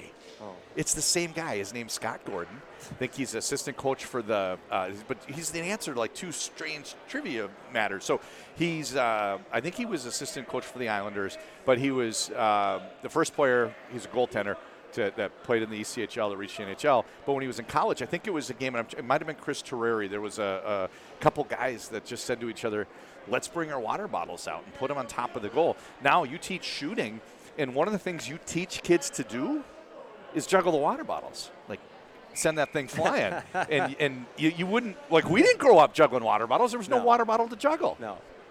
Yes, that's putting it where Grandma hides the cookie jar. Thin mints. Squirting the cherry up. Okay, so with 2 minutes elapsed in the period, 2 minutes goes on the board. It's actually MSP Magazine that is getting the short of this, some multiples, so offsetting lots of people in the box. But it is a power play opportunity for Team USA. They're working the perimeter, but lose the zone. Out to neutral, this is Behrens. Behrens on retreat, takes it down to his end line, goes behind the goalie. Doesn't look like anyone got kicked out, does it? Oh, no. That's Oh, you're old school. Got to be chiclets on the ice to get kicked out, huh? Not in a game like, the stick breaks. You know, it's funny, when we played, sticks broke a lot more often, and they weren't that expensive. And, now sticks don't break as often, but they are much more costly. Breakaway opportunity for Thorson. Thorson coming in all alone. Tries to get to his backhand, tips it off the post. Rebound opportunity into the back of the net. Dulac with the shorthanded goal. That was sweet. I want to get the audio clip recorded where your video where you say, how sweet is that? That was a how sweet is that moment, because that was just a great goal. There was a puck turned over. Like now all of a sudden, little bit of a breakdown, and the puck's in the back of the net the other direction. We haven't seen yet this weekend, but the puck kind of gets away from the defender out top, and it was all Thorson could do to stay enough ahead, using his body to protect the puck to get a shot off. He hit the post. He got it over to his backhand, chipped it off the post, and then I think all of us were wondering, is the player going to be able to get there in time? We see a loose puck. We see a goalie. Is the orange jersey player going to get there in time? And he just got his stick on it to get that one pass. So shorthanded goal of their own, and it is now 7-2. And look at this head of steam coming up as Rose dipsy angle out of the corner. Loses the puck, however, as Jack came in to help out Aiden Reschuk. Jack, a little back pass to Pastajov. Pastajov through the neutral zone. Gains the blue line, taking it in wide and bodied out into the corner. Good defensive play here from Evan Murr. Working the perimeter, Strachey to Reschuk. How's Strachey on the ice? He just... I'm speechless. Lance. They got 3 guys in the box, but I don't know. I don't know who they called what on. I'd love to see the game sheet. Yeah, we don't have that information readily available to us, so we apologize. I just tried to figure it out. I've known Ethan Strachey since he was 10 or 11 years old. All right, we're all great evened player, up. doing real well. Yeah, All penalty evened up. expires, and saw him with the headlock. I thought he would be one of the players that went off in the offsetting minor penalties. Strachey out to neutral zone, has a bounce off his stick, chipped in by Peters. Strachey pulls it up in front of the goal. Counter move, double forecheck from 2 orange jerseys, forces him to ring it along the boards. They lose possession. Out top to Tussey. Tussey with a shot steered wide by goaltender Josh Seeley. And, you said after the period, Lance, are they going to be able to maybe crack the seal, turn the tide, get things going? They've got an even strength goal, a shorthanded goal. They've scored 2 goals in the first 4 minutes, 35 seconds this period. Credit to Coach McAlpine, his staff, and all of the kids on the bench. They're showing some fight here. They haven't given up. Did you mention they just killed the penalty? They just killed the penalty. Yeah. They're doing a great job. Chipped out a little bit too far for Savage. Gilmartin, this one goes for an icing call. So did you ever play with hybrid icing? You guys had to race for the puck in the NHL when you played. No. They still had the red line. Did they take the red line out? I think they did, and when they did, I was really mad. But when you played, the the defenseman had to race for the puck. Yes. Now if the defenseman's going to win the race, they don't make him race anymore. Yeah. And if the other team. So I think we've got hybrid. It's much safer. You don't have those collisions down along the end line. Shot is whistling wide and out to the neutral zone. Strobel tries to get around Martin, centering pass, trying to get it to Crown, can't quite get it on his stick. You could see what he was trying, and he did everything he could, but good play there to break it up from defenseman Jacob Martin. He was reaching for the cookie, just couldn't grab it. Luke tips it over to Gilmartin. Gilmartin chips this one, but it gets out to the neutral zone to Martin. We've got a Gilmartin and Martin. So then now they're both on the ice together. Gilmartin shot, hits leg pad of Campbell and gets knocked down. Nice little pullback shot on that by Gilmartin. Savage chips it out. This one takes a bounce, and nice little spinorama there from Savage to take it over to his backhand.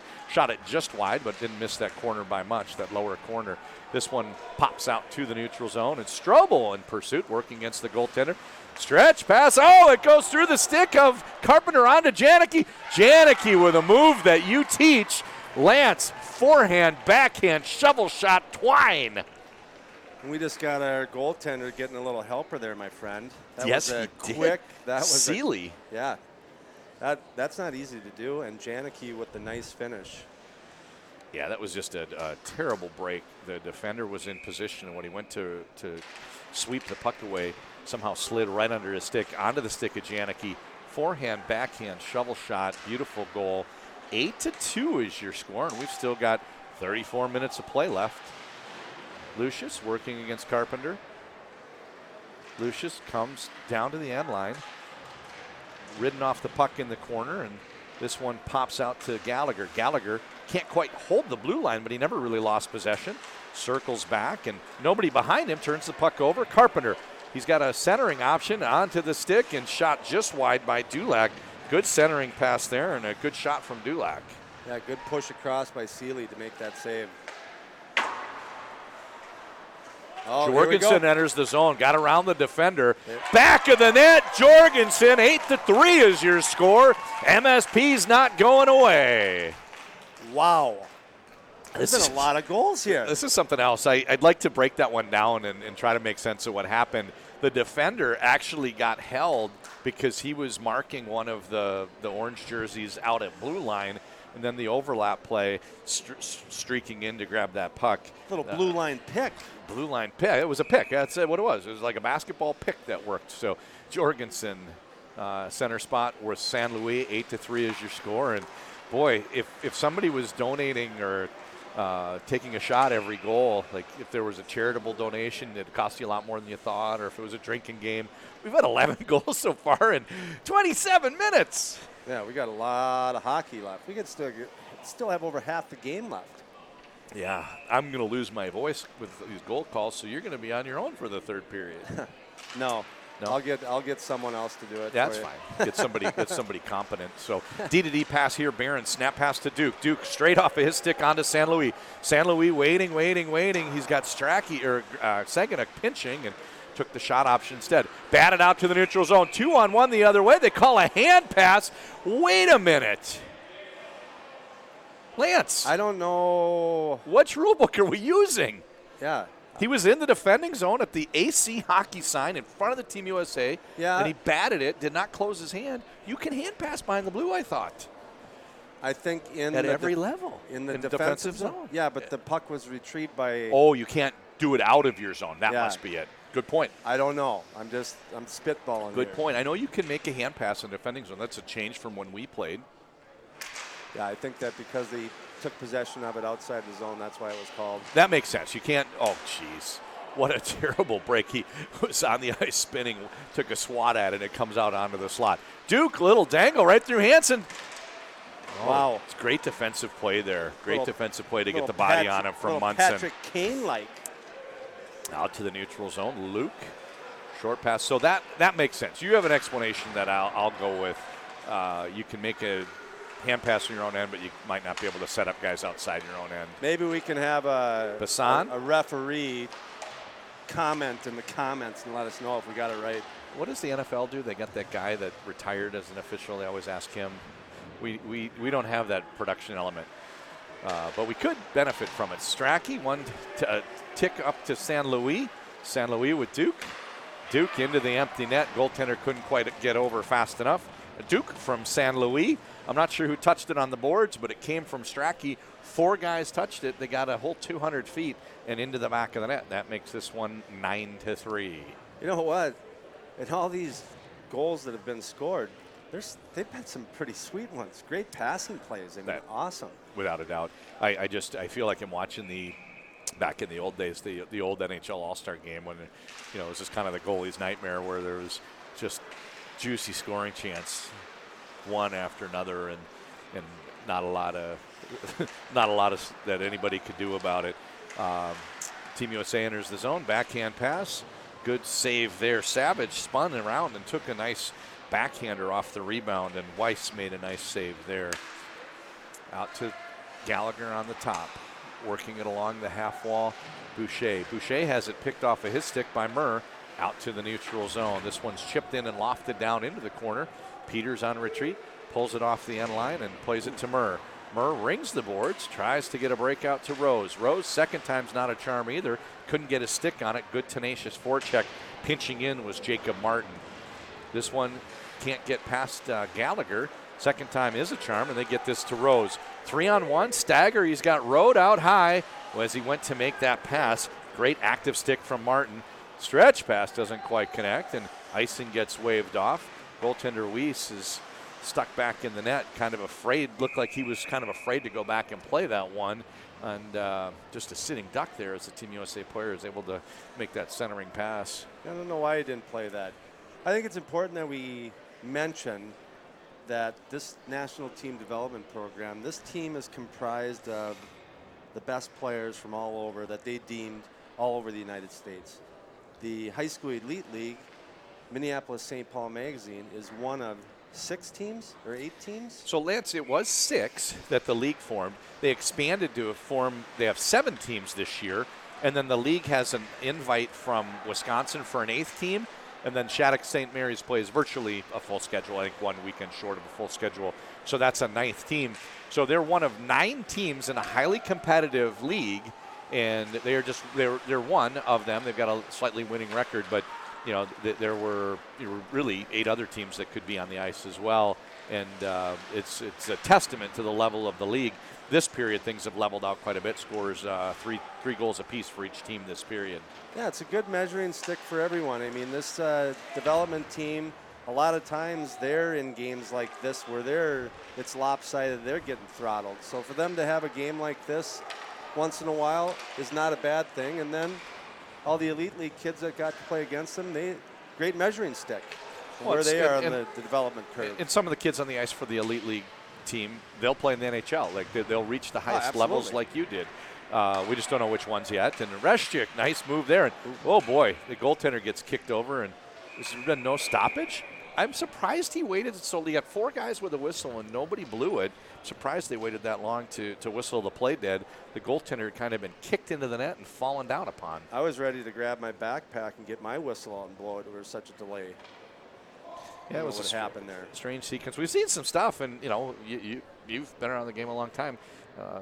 watched a lot of hockey myself. We've seen some stuff that haven't seen before, and the hits keep coming here. So 5 seconds shy of the game's midpoint, and it's not even half over. Not even half over. Holy cow. Our second period guest, hope you stick around for us, is Scott Monahan. Scott Monahan had a hand in creation of the National Team Development Program back in the late 90s. So he's talking going back, the discussions for this go back 25 years, and we know they've had players come through like Patrick Kane, Seth Jones, Austin Matthews, and all the players you see wearing white today. So he is our second period guest.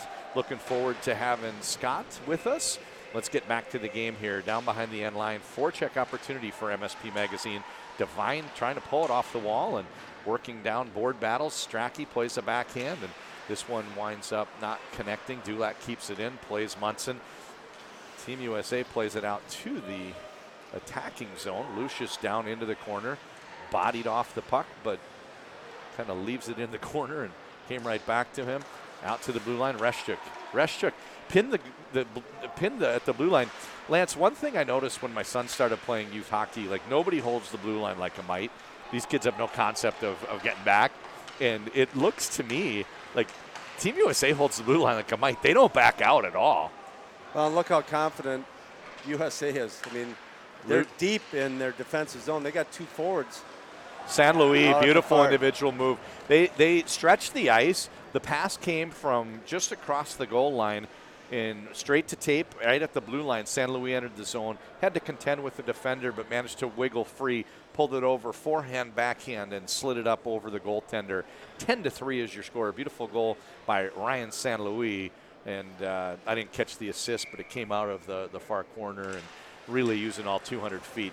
Credit Team USA with what you described, you said earlier, another nice goal. So I online hockey training, my off-ice stick handling and shooting program company. I post on Instagram every week. Sundays, which is today, is don't forget to rock the backhand. Thank you, Marty St. Louis, for rocking the backhand this Sunday. Ryan St. Louis. Ryan. Marty. I know his dad. Marty's in the house. He's in the house. Marty's in the house. He's in shape, that guy. Looks like he can still play. It's funny. Somebody came up to us at break. They looked at you and said, "You're in shape. Looks like you could still play." I've been doing a lot of calf raises lately. Yeah. I showed up with the Coke Zero and a donut. He shows up with water, muscle milk. And my wife made some chocolate chip banana bread. Banana bread yesterday, yeah. I got it today, too. Oh, yeah. Road wins the faceoff. Clean back to Wolf. Kept in. Power play opportunity going off is Jacob Martin. Power play opportunity here for MSP Mag. Oh, that was a weird one. Reichels made the pass down the blue line. It kind of got caught up in the toque, and they had to give up the zone. Munson never lost possession, but they did have to break out back into their own end. Road enters the zone. Nice pass. Snapper! And a huge save. Josh Seeley swallowing that one up. And 23 seconds have elapsed in the power play, but a good scoring chance there for MSP Mag. You mentioned toque. I haven't heard that word in a while, and since I lived up in Canada for 5 years, completely different meaning. Oh, yeah. Here in Minnesota, it's the skate holder, the plastic part. Up in Canada, it's a hat, toque. Got to get my toque. It's cold out. Wolf, slapper. Oh, deflection, rebound. Oh, no goal. Keep playing. Over on the half wall, Munson plays out to the blue line. Rose kept in by Wolf. Wolf chips this in deep. Down behind the end line, Reshchuk fans on it. Second time's a charm. Chips it over to Behrens. Behrens up the wall. Onto the stick. Who's 36? Is that Pastajov? Gets it up to Janicki. Janicki, Pastajov. This pass doesn't quite connect.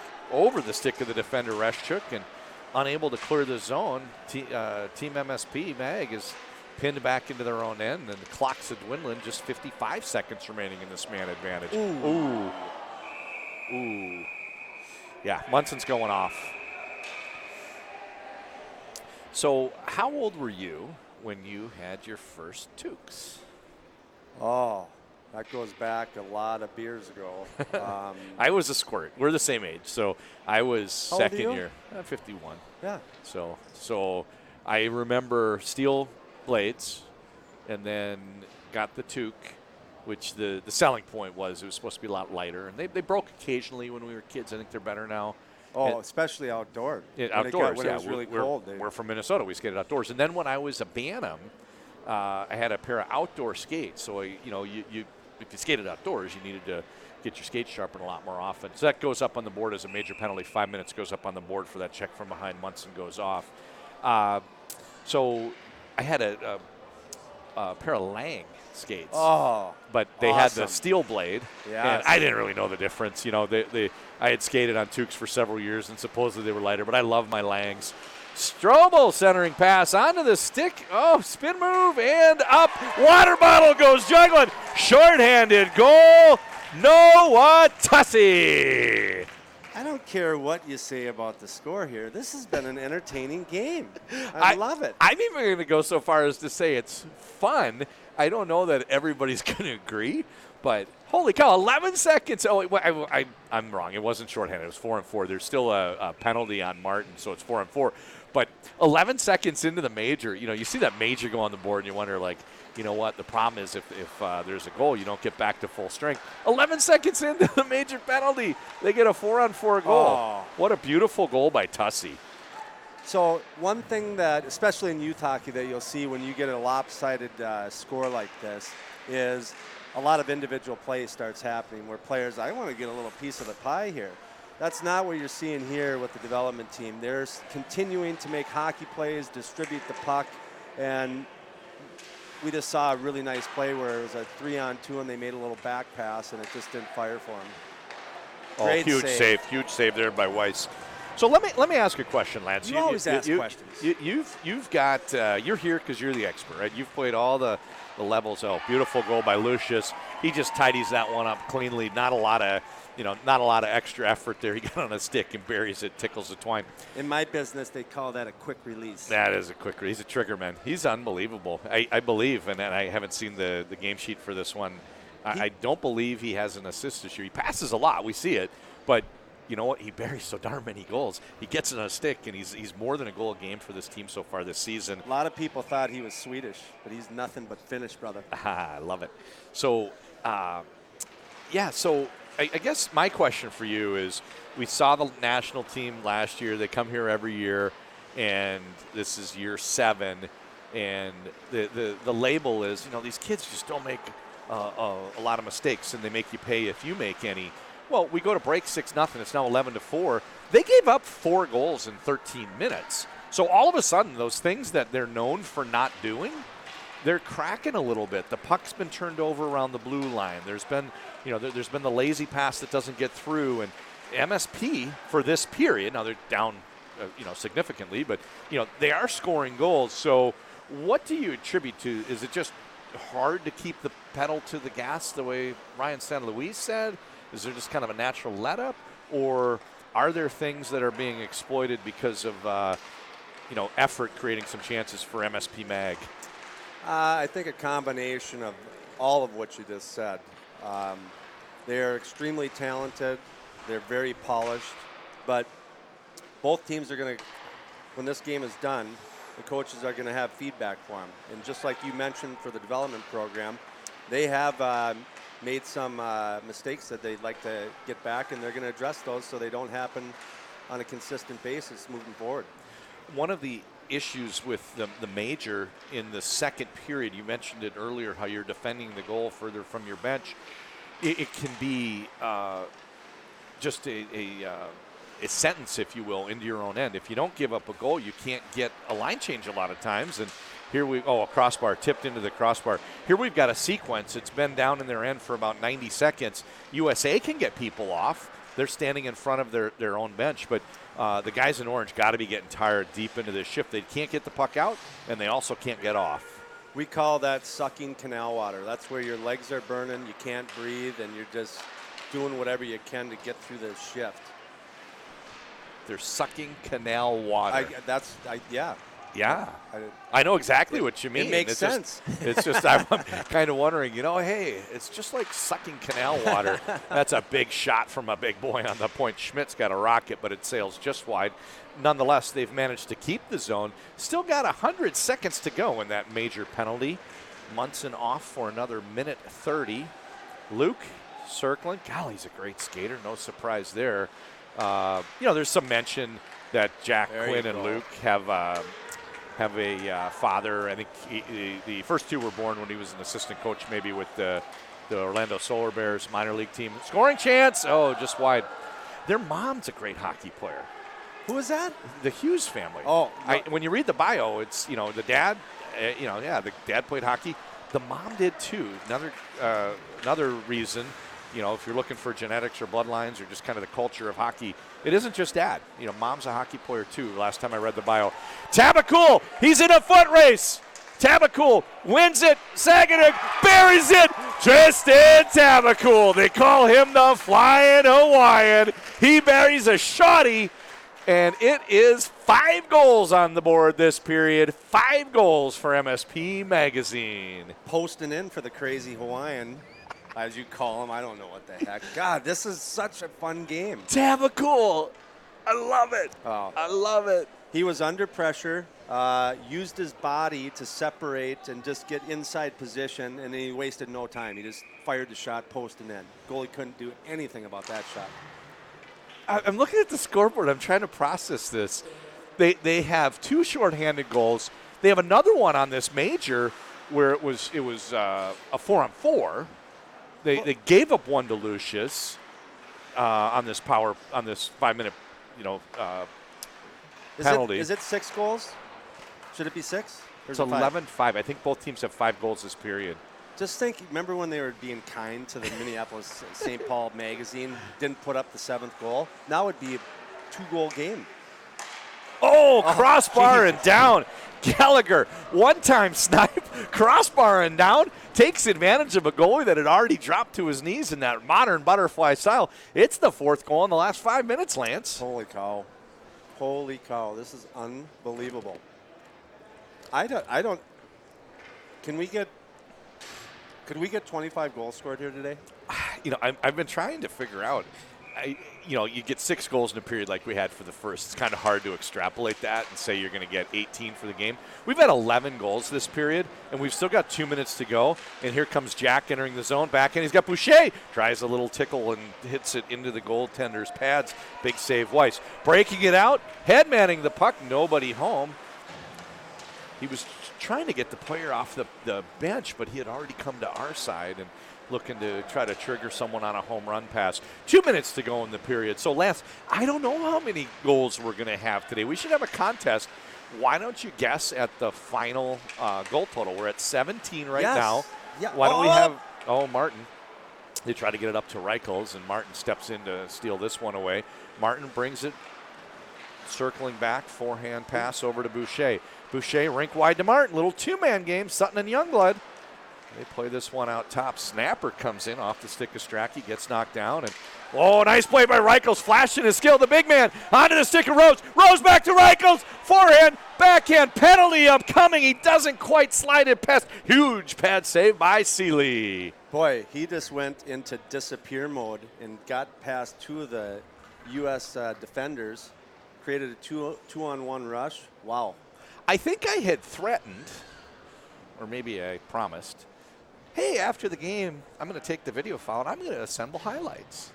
Lance, why don't I just give people the whole file and say, it's wall-to-wall highlights. We've had 17 goals, and we haven't even finished the second period yet. And now it's an MSP power play. No editing required. None. Nada. You could, edit stuff, but you'd be taking out brief moments between all the excitement. Working Gretzky's office, 1 minute to go in the power play. Nice little stick move there to come out of it by Jorgensen. Jorgensen gets it back, fakes the centering pass, goes back out down to the half wall. Walking it in is Hansen. Hansen, bit of a guitar solo, plays a backhand pass to Wolf, who keeps this one in. Down low behind the end line. Sweeping in, Thorson. You can tell we're in Minnesota. I got Thorson, Jorgensen, Hansen, Munson. The only thing that's missing is 2 or 3 Johnsons. Yeah. It's not unusual to find a youth team in Minnesota with 2 or 3 Johnsons. It's real rare to find one with none. This one, a little golf shot there, doesn't quite connect, and chipped out now with 15 seconds to go. back into his own end. What was the score of the after one? 6-0. 6-0. Stretch pass just past Jorgensen. He's going to get to the end wall first. 3-2. Got very little time to do anything, and Schmidt takes a whack at it, and holy cow. Well, Lance, let's talk about this and look for our guest, and I hope you stick around. You're going to be part of our questions here for Scott Monahan when he pays us a visit? I don't know. I'll see. You don't know? All right. So give me some thoughts here. There's a lot to talk about, but it was 6-0 after 1, 12-5 after 2. Boy, again, you look at this score and you'd say, wow, what a boring, stupid game. It's been really, really fun. It feels like lacrosse. You know how the goalie's not expected to stop anything, and if he ever makes a save, it's a big deal in lacrosse? I've never seen a lacrosse game. It's on TV sometimes. I've never played lacrosse. I'm not super familiar with it.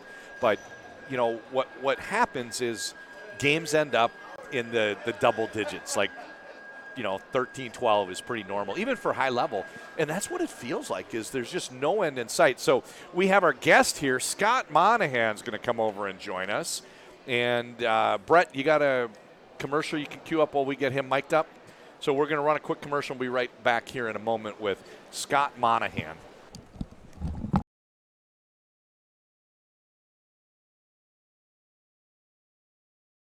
Let me ask you a question. Do you like hockey or do you love hockey? If you love hockey, why haven't we met yet? I'm Coach Lance from OnlineHockeyTraining.com, and I'm an off-ice stick handling and shooting specialist. I also heard people refer to me as an off-ice stick handling and shooting technician. How sweet is that? I also own the largest database of off-ice stick handling and shooting drills on the planet.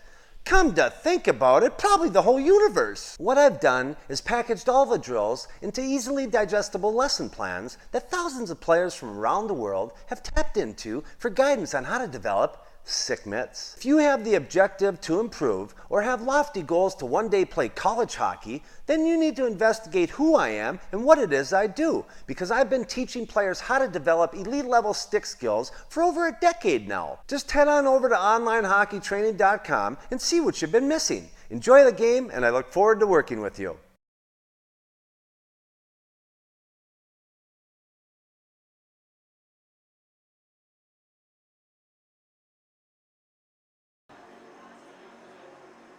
All right, John Conley here with Scott Monahan. So, Scott, thanks for joining us.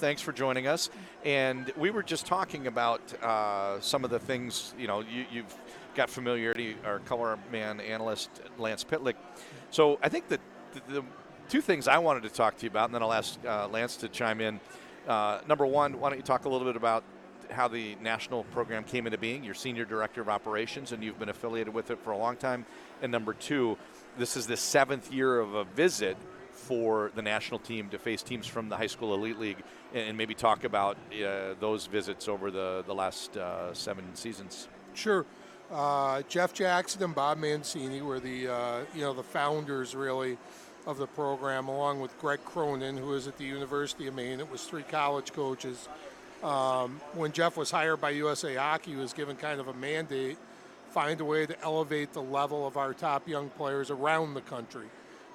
We knew we were developing players here in Minnesota. We knew we were developing them in Massachusetts or in Michigan, but we weren't in a lot of other places. And there was a lag, and as you guys know, there's all these different ways they're developed. There's midget hockey, there's high school, there's junior, there's prep out east. So we were trying to, he went on the theory of taking the best 22 in the 2 age groups you can impact the most, U17 and U18, put them together and put them in an environment where they're playing against older, stronger, more physically developed players, and force them to elevate their level, and then obviously trying to increase the amount of international play that we had. We really didn't have a lot of international events as a country back then. We had the World Juniors, the Olympics, the World Cup. Now the NTDP teams alone play 5 international events a year. So as a contrast, Lance played in the NHL. He grew up in Minnesota.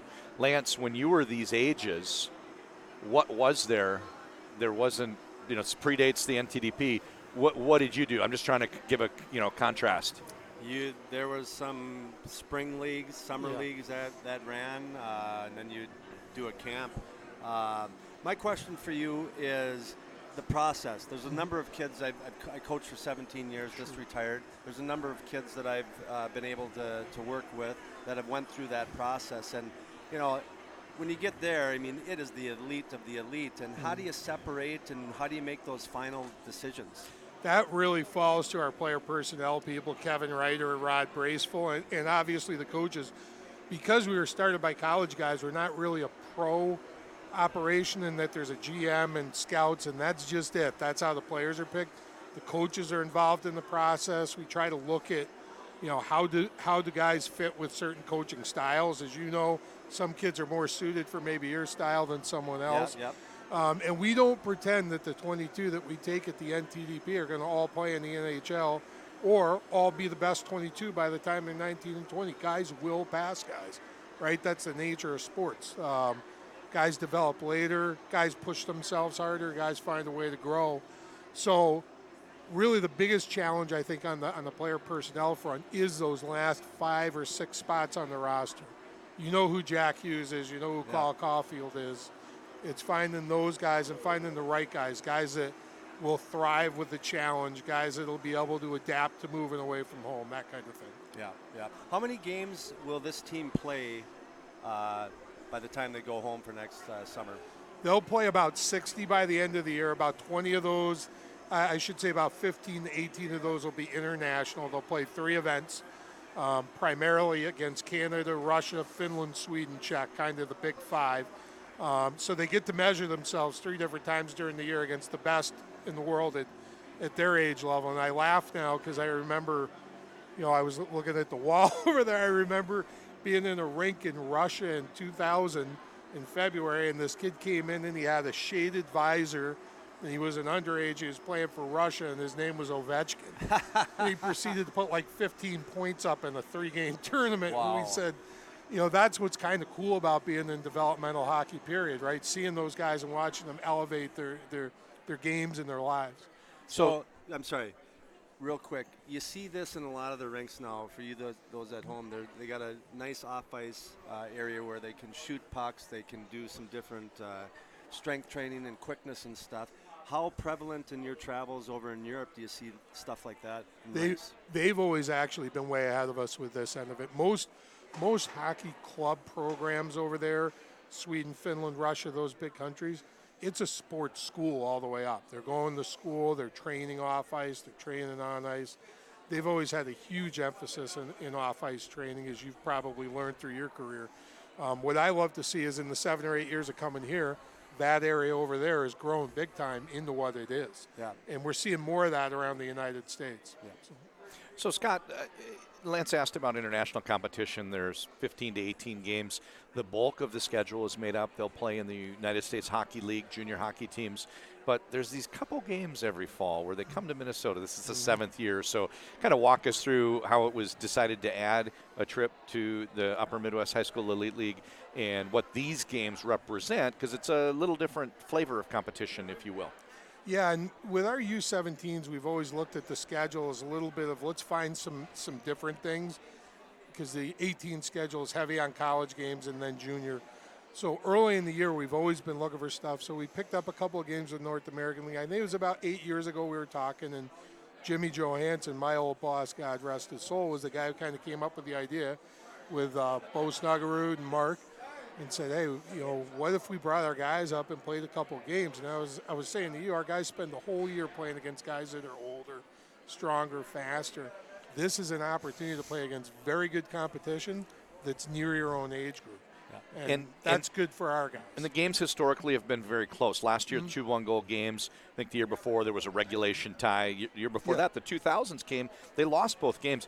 But what are we watching right now? It was 6-0 after 1, 12-5 after 2, 17 goals. I look at junior hockey and get some games might be 1-0. The game that just played was 1-0 in this league. 17 goals in 2 periods. So what is going on?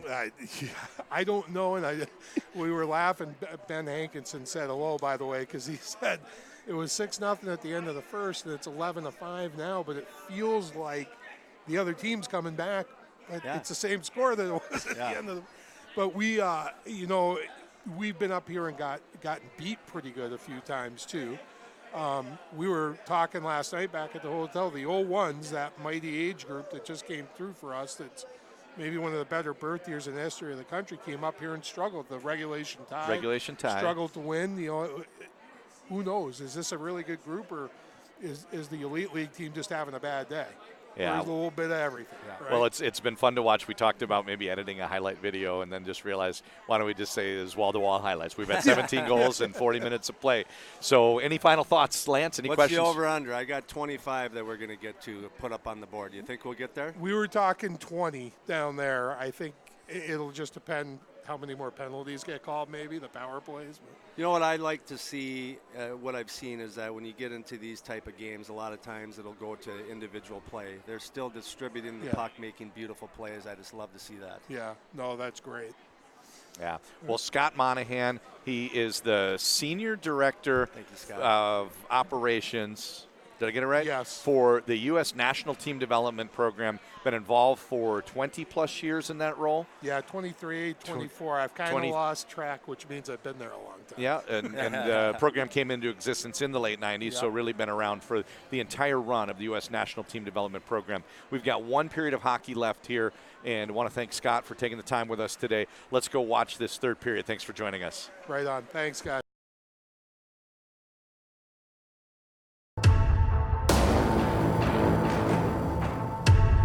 The out early, the right now, the up late. It's not about wins or trophies or stats. It's about work. The HBR2 is your never quit stick. On the rink and off the ice, be hungry. Stay powerful. Show them what relentless is. Hungry, powerful, relentless.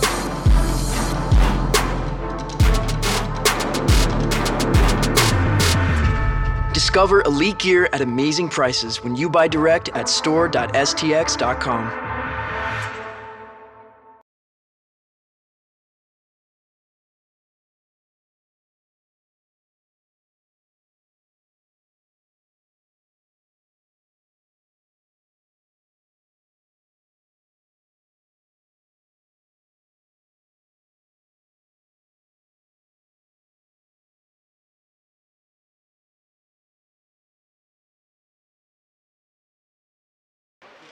Things that's neat, we talk a little, there's some downtime, you get a little chatter, hey, who's in the building? A guy says, I talked to this NHL agent, I talked to this scout, I talked to this coach, I talked to this ex-player.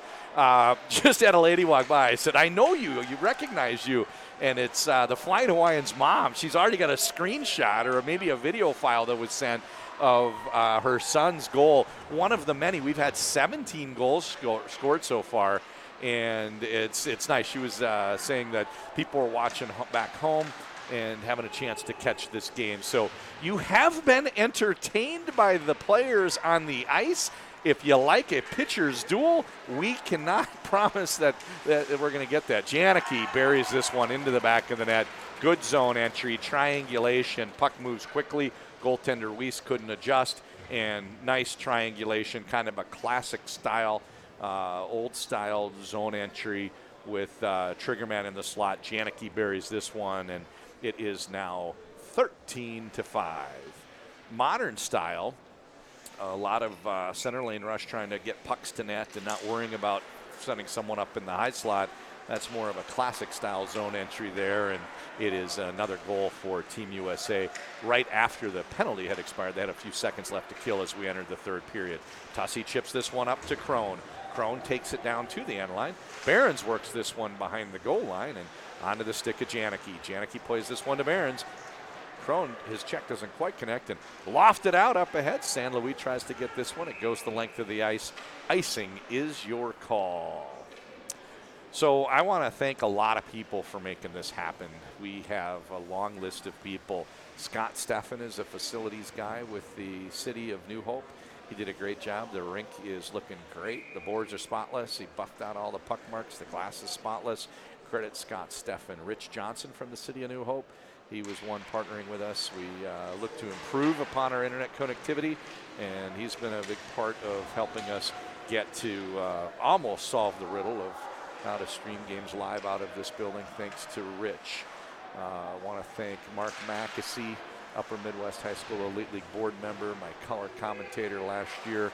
Lance Pitlick stepping in this year, his company, Online Hockey Training, our gracious sponsor, making these games available to you, free to watch. I want to thank Bob Fallon, who's been a tireless advocate for the Elite League passage off slot area. Denied that shooting lane and saw that closing up.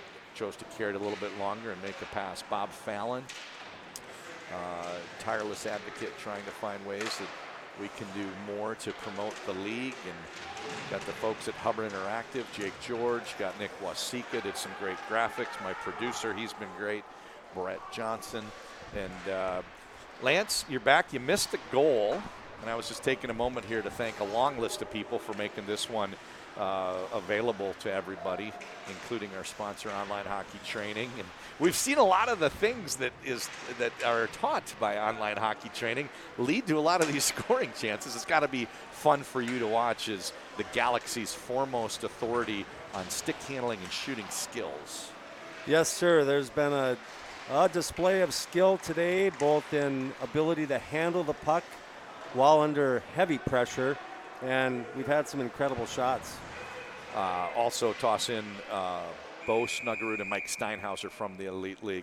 Guys have been great supporters of what we're trying to do, getting these games up, and hopefully more in the future. So if I've forgotten anybody, and by the way, MVP card here to Brett. I mentioned Brett once, but I'll mention him twice. Brett's been just a rock star with being our producer here, getting everything set up and getting these games available. So if I've forgotten anybody in that long list of people that I'm thanking, it's just an oversight on my part. Not every day you see this. I mentioned that he looks kind of like Kane or The Undertaker, how big he is out there compared to everybody else. The player that's going off that's a little bit wobbled here is Schmidt. All 6'5" of him kind of got crumpled, and now he goes off. He's got a nurse, looks like a sore back. Lance, I'm going to watch to see if he returns to the game. Never like seeing anybody that's getting hurt. No, he went in awkwardly into the boards. I don't think it's too serious, maybe just a little stinger. Rink-wide pass, Munson gets there first, trying to shed the defender, but a nice forecheck here from Dylan Duke. Team USA with a great scoring chance down low. A couple whacks at it. Boucher and Duke into the back of the net. I don't know who gets credit for it, but I saw Boucher and Duke taking some swats at that loose puck, and that one goes into the back of the net. Big initial save, but nobody could quite get their mitts on it to clear that puck out to the sidewall. No, this third period has started out a little slow. You're not feeling the same energy that you did in the second period, but we'll see what happens here as we progress. It's been a crazy one, that is for sure. Dulac overskates the puck and picked up by Boucher. Boucher challenges the defender, takes it at Peters, loses the puck in the process, broken out to the neutral zone on retreat. Got an upcoming penalty here. Maybe penalty, or was it a high stick? Penalty? I didn't see it. Boucher goes off, and it is a power play opportunity here for Minneapolis St. Paul Magazine. We got a boarding, I think. Boarding call behind the play. Yeah, they definitely don't have the youth rule book because the check from behind didn't result in a game misconduct, and a boarding call here is just 2 minutes, no tack on 10 minutes. So I'm going to go, my guess would be the junior hockey rule book, and that makes sense with Team USA playing the rest of their schedule in the United States Hockey League. I'm guessing that's what's the agreed upon rule book. I don't think they would use the college rule book, although those playing rules are very similar. Dulac dumps it in, played behind the net by goaltender Seeley. Great opportunity for Seeley. I mentioned earlier, a borrowed player getting a chance to put on that Team USA jersey, and let's hope for his sake it's not the last time. He's played very well in the first and looking to close out with a good third period. I'm sure he'd like a couple of those back from second period. Not many times ago he's going to give up that many goals in one period. They just have great back pressure, the development team. They skate hard. I had a chance to see, I guess, what I would call maybe a parallel team. It was the 2000s. USA Hockey can't fit, we talked to Scott between periods, they can't fit every great player into the national team. And, they could field, a lot of teams. So for kids that don't play in the residency program, there's a summer event where 16-year-olds go play called the Five Nations, and they play, and it wasn't a super strong group. They play Germany, Slovakia, maybe the Czech Republic, and Switzerland. And they happened to be in Dallas when I still lived in Dallas, so I went and watched, and that was another team of 2000s that weren't in the residency program that got to play for Team USA, represent the United States. And it's kind of interesting. Scott mentioned it. We don't get every player, and there will be players that aren't on the ice today that end up going further with their careers, and maybe even a year from now being higher level NHL draft picks. You can't get everyone through just a 22-man roster. I wanted to ask him, but obviously you're under time constraints. When he said that it's really easy to identify the top guys, the Hugheses and Cole Caulfields and stuff like that. I wonder how much those final spots that they're taking, are they going to get a player that complements one of them really top guys? Oh, that's you're talking about maybe staffing for what actually comprises a great team rather than sheer individual talent. Yes, you might take a kid that maybe isn't as talented, but he just has a chemistry with someone. It's interesting, and I know a family, the player went through the tryout process. They have a tryout at, I don't know, March-ish maybe, where it used to be called Final 40 because they'd invite 40 skaters, and I think now it's 50-some skaters to whittle down to what you see on the ice today.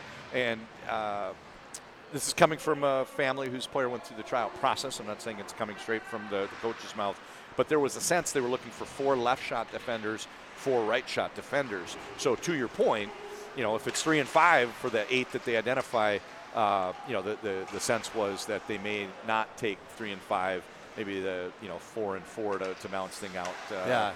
And you can probably explain this better than I can, but a lot of times when you get to a power play situation, the defense will flip, so the shots are coming from center ice, and some of the things strategically that you'd like to do might be easier if you had some complementary players. Well, and I think the coaches, a lot has to do with what kind of style they're going to play, and some people from the outside might look at the final. Duke to Pastajoff, home run. Pastajoff breakaway. Oh, tries to go 5-hole. Huge save there by Weitz. It's interesting. You see kids try plays like that sometimes, maybe in a late desperation mode or in a high school game and maybe even a youth game. But how often do you see a flat pass delivered that's about 100 feet right to the tape and the puck settled immediately and the guy not lose any momentum? I mean, it's one thing to identify the passing lane, but then to deliver a pass like that was impressive. So do you know what the biggest difference between like college hockey, minor pro, and the NHL is?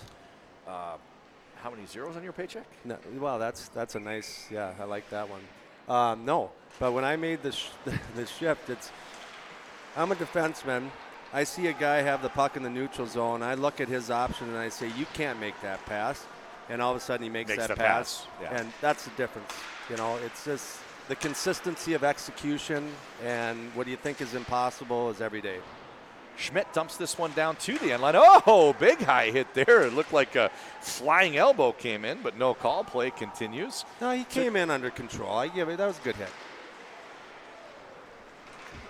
Right to the grill. Hughes is on retreat. Luke Strobel in pursuit. Fights a board battle, wins the puck. Strobel plays the puck out to the blue line where it's kept in by Munson. Munson with a shot. This one bounces down into the deep corner, and streaking in is Campbell. Centering pass doesn't quite connect. And, I'm real glad to see Roman Schmidt back out there. He just went off. It's just 2-3 minutes ago. He'd been dinged up a little bit, but he came right back out for his next scheduled shift, and that's good to see. This is Jack. Gains the zone, pulls it out wide. Snapper straight into the goaltender, and a nice save there by Weiss. Face-off now comes to his right. How long ago did New Hope Arena put this off-ice area in here? The house that Lance built? You're asking me questions about the house that Lance built? Well, I don't know. It's a good question, and one of the things that you talk to Scott about between periods. We've got very generous shooting station, and then there's also a little bit of a fitness area for some dry land, exercise-related activities. But I don't know how long that's been there, Lance. I found that interesting, Mr. Monahan saying that when I asked about if he saw in his travels overseas to Finland and all that, do they see similar things? And for him to say that, we've been behind in the off-ice area, but I think we're catching up. There's a lot more people now that are identifying that you don't have to go to a hockey rink or you don't have to go to a training facility to get better at hockey, specifically stick skills, stick handling, shooting. I made a comment yesterday when I was a kid. I shot a plastic puck over and over and over again in my basement, and I had some room, and had I configured it a little differently, I could have been maybe more targeted in my training, working on actual stick handling skills. And Sunday message could have don't forget the backhand. I was a mildly skilled player, but probably with the right focus and training, instead of just mindly shooting a puck over and over again, probably was capable of being more than a mildly skilled player. And that's the type of thing where I think kids have real good opportunities today. And then your separators, there's always going to be your genetic potential. And you read more books about that than I do. We talked about Talent Code and Grit and some of the other books you've recently been sharing ideas from. But the other thing is just who's going to put in the time and actually do the work. And some of that work isn't fun. Some of the stuff you talked about, an off-ice partner of yours where you did a lot of fitness training. You guys did it because you liked being good at hockey, and it wouldn't let you like actually doing the things that it took to stay good at hockey and play in the NHL like you did. Yeah, Barron's clap bomber, big save. I'm finishing a video right now that we're going to be posting on YouTube and Facebook here in the next day or so. And it's about a book called The Talent Code. A guy named Daniel Coyle wrote this, and he was interested to find out more on talent. Like, are we born with it, or can it be grown? And he visited, I believe, 9 what he calls talent hotbeds around the world. Baseball down in the Caribbean, a music place in upstate New York, art studio or academy. Reichels. Here we go. Rose. We'll get back to that in a second. Reichels, Rose. Oh, he took the shot. He had a little bit of a shooting path, but the big man, Roman Schmidt, got his leg pads in the way. Penalty upcoming, and it's a power play opportunity for the MSP magazine. Yeah, we got a cross-checking penalty. Back to the Talent Code. So, but anyway, so he wanted to find out, can talent be grown? So he visited these talent hotbeds, and the one thing that has to happen is you have to have an ignition, is what he calls it. And that's where you see something, like you're watching an NHL game, you see someone do something spectacular, and all of a sudden you say, I want to be like that guy, and you start chasing that. He also talks about if you don't have that passion, that you need to have that in order to sustain the motivation to keep putting in the work, going to the rink every day, shooting the pucks off ice, working on your strength training. And then he also talks about deep practice. And this is a lot of times he gives a bunch of strategies on how these different talent hotbeds, how they teach. And a lot of it they do like chunking skills together. We got a little, that was a good back check there. Ooh, real good play there. But it's a third man. They had one player mark the puck carrier, one player mark the follower, but a third trailer came in, and there was nobody left to mark him, despite being on a 5-on-4 power play. They just come in waves. So this deep practice, so they give you a bunch of strategies, and I go over that. And then the other is, once you have that passion, you're regardless of what it is, you're searching, you have an appetite to learn. You see people do things, and you're compelled to go try to learn it yourself. So I call it mega learning. But you have to get yourself in front of what they call master coaches that this is all they think about, that's all they do. Interesting, I told you I retired from coaching teams and being on the ice. I just, after 17 years, just didn't enjoy it. And I always would do an hour a week in the summers with my boys and a few of their buddies, just working on skill stuff. And I just hated it. And my older boy, Rem, he's like, Dad, come on, you got to do it. And I just said, I'm not that guy anymore. You need to find a guy that's all he's thinking about is drills and how to make you better. I don't think like that anymore on ice. I do off ice, but not on ice. It's interesting to watch these shifts. It just is over and over again. The players from USA are doing a good job of getting in passing lanes. Passes aren't connecting because they're not so worried about, hey, what happens if I don't get in and break up the play? They really aren't worried about what happens behind them. And that gives them the freedom to challenge and break up almost all of these passes the last few shifts.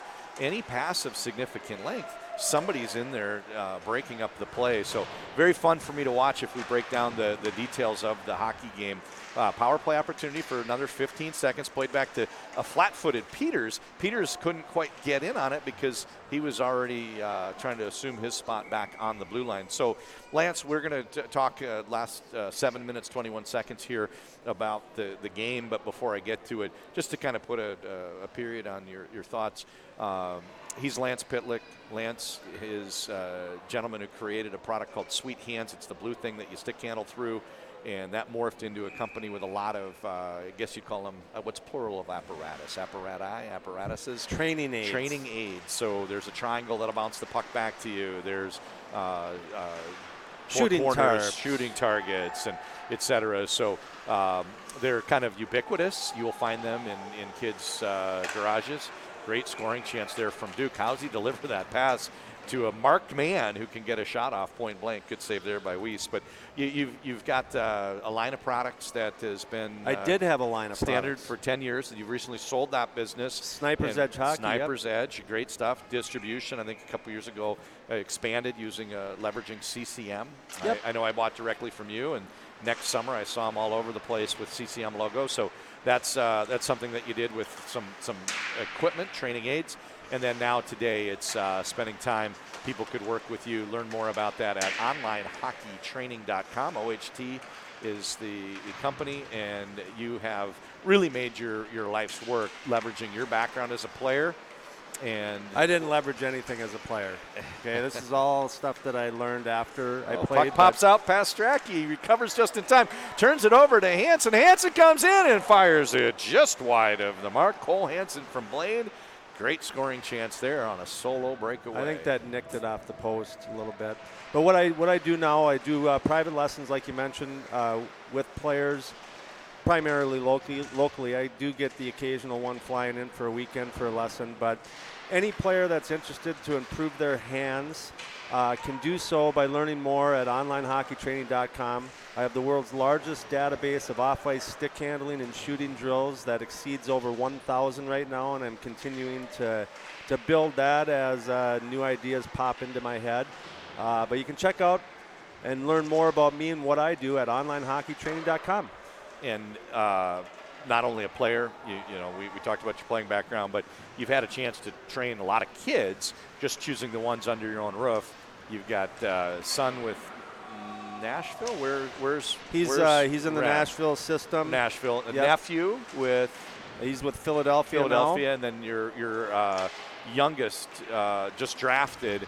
And which NHL team took Rhett? Montreal in the 5th round, and he's playing in the USHL. Schmidt to Lucius.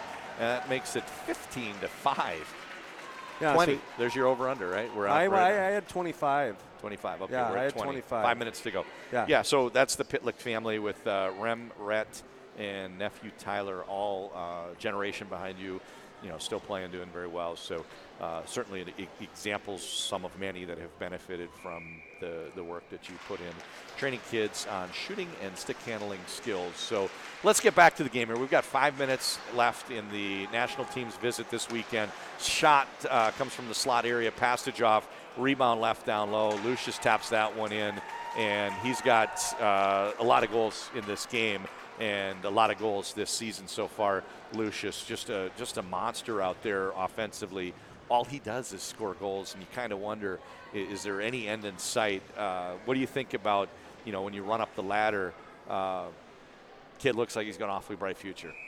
Yeah, I mean, Mr. Monahan said, you can't predict who is going to make it to NHL. They have the majority of their players committed, but they do have some that aren't committed to Division I schools. They pick quality kids that they feel, like he mentioned, can be away from home, can handle the travel, and playing against older, stronger, faster players. So I don't pick the team, but I call it like I see it. Lance, one of the things that Mark Mackesy and I talked about in the pregame, a recorded interview, was if a kid goes through the program successfully, it's not unusual that a younger sibling would as well. So some examples, Seth Jones went through, younger brother, I think it was Caleb. Then we have Pastajoff in the game today, 2 older brothers. Luke Hughes, 2 older brothers. Chaz Lucius is a 2003 born playing in this game right now. There's another one at home, 2004 born.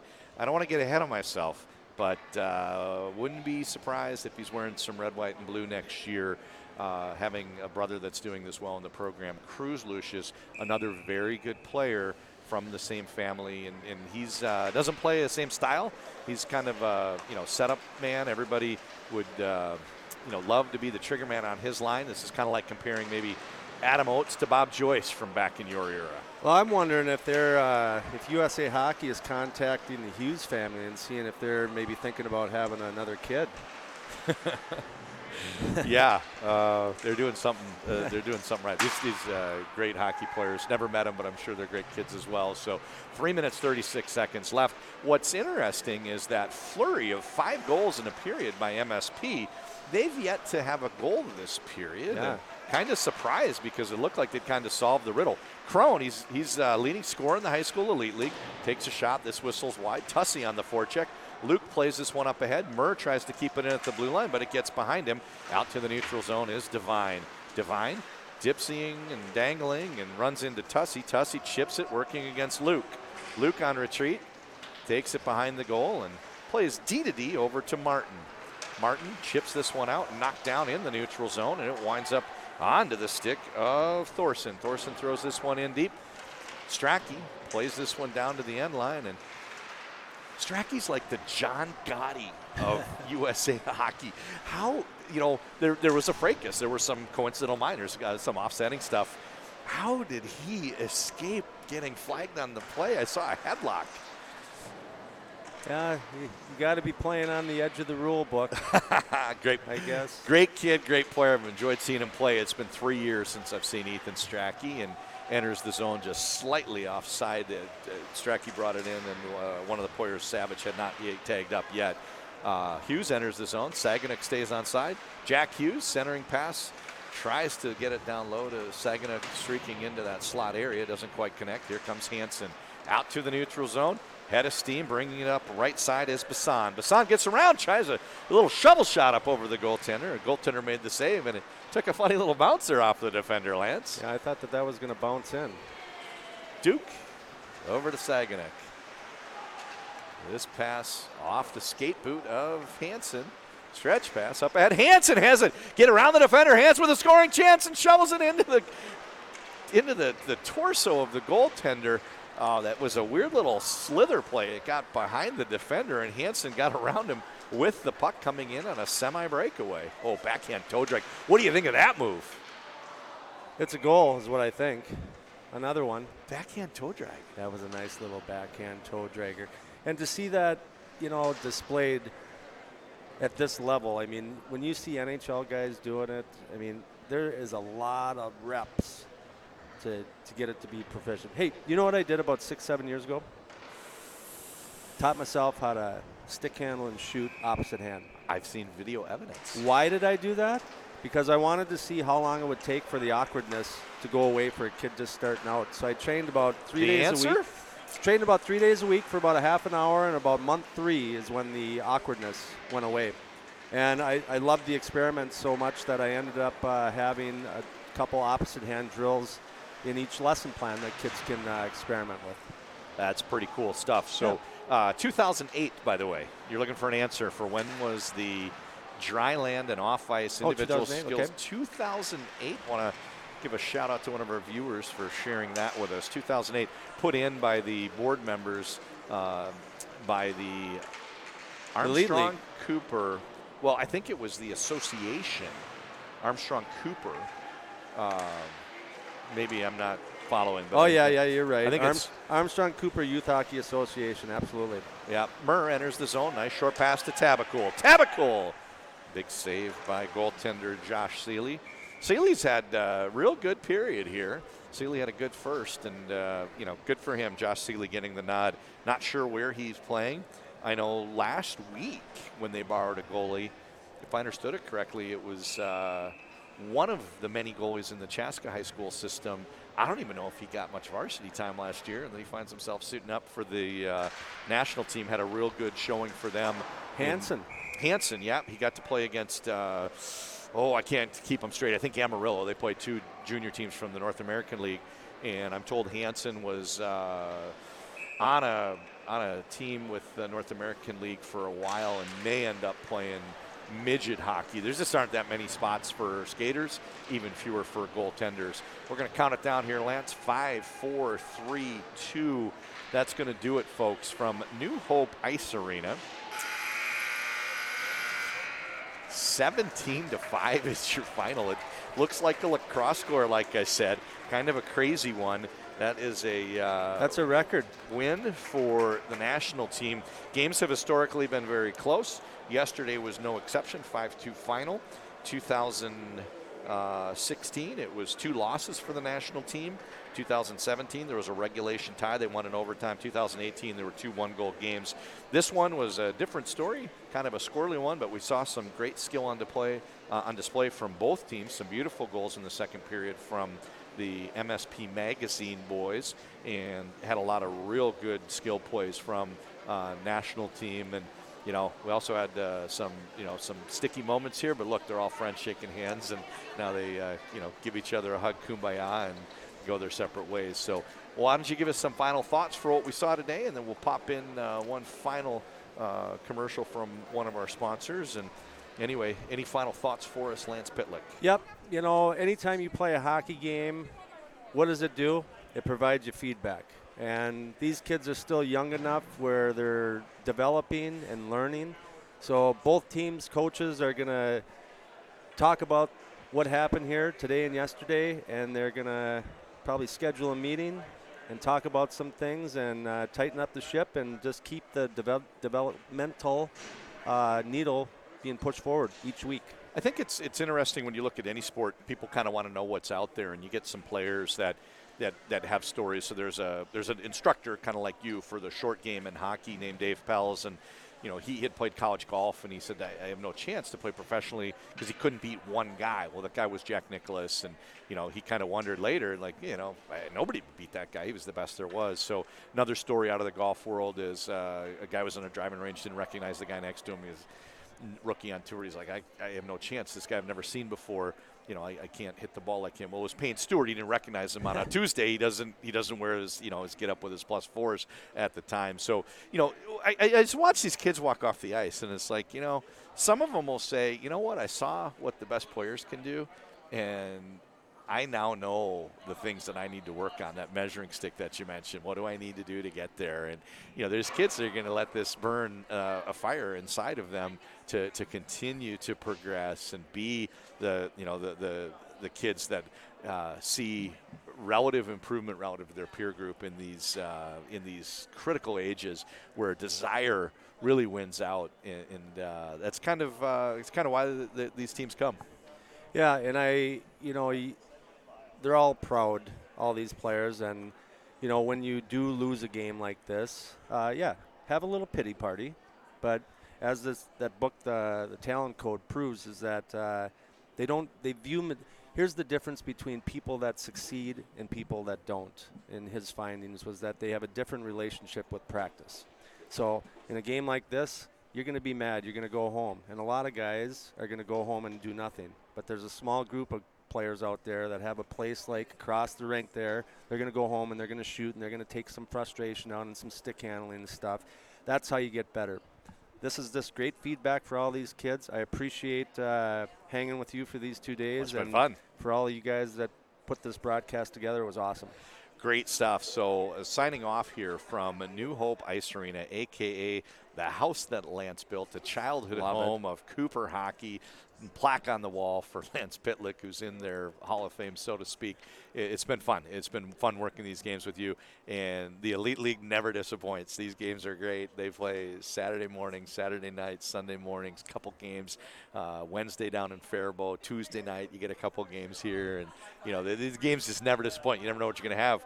And yeah, we had a 5-2 game yesterday. It was kind of fun to watch, and today we had like a 3-ring circus on the ice. We had everything, and we've just got wall-to-wall highlights when we go back and watch this game. So it's a win for MSP Magazine, for the national team over MSP Magazine, and can't wait to see future NTDP visits. They should be hopefully back next year. Thank to them for coming up here. It was great to see them, and then thank you for all of our guests that came out. And if you net out, I think it was a good showing for Minnesota hockey in general, because yesterday, the first period, 3 goals, scored for the national team by 3 Minnesotans. Janicki had some goals today.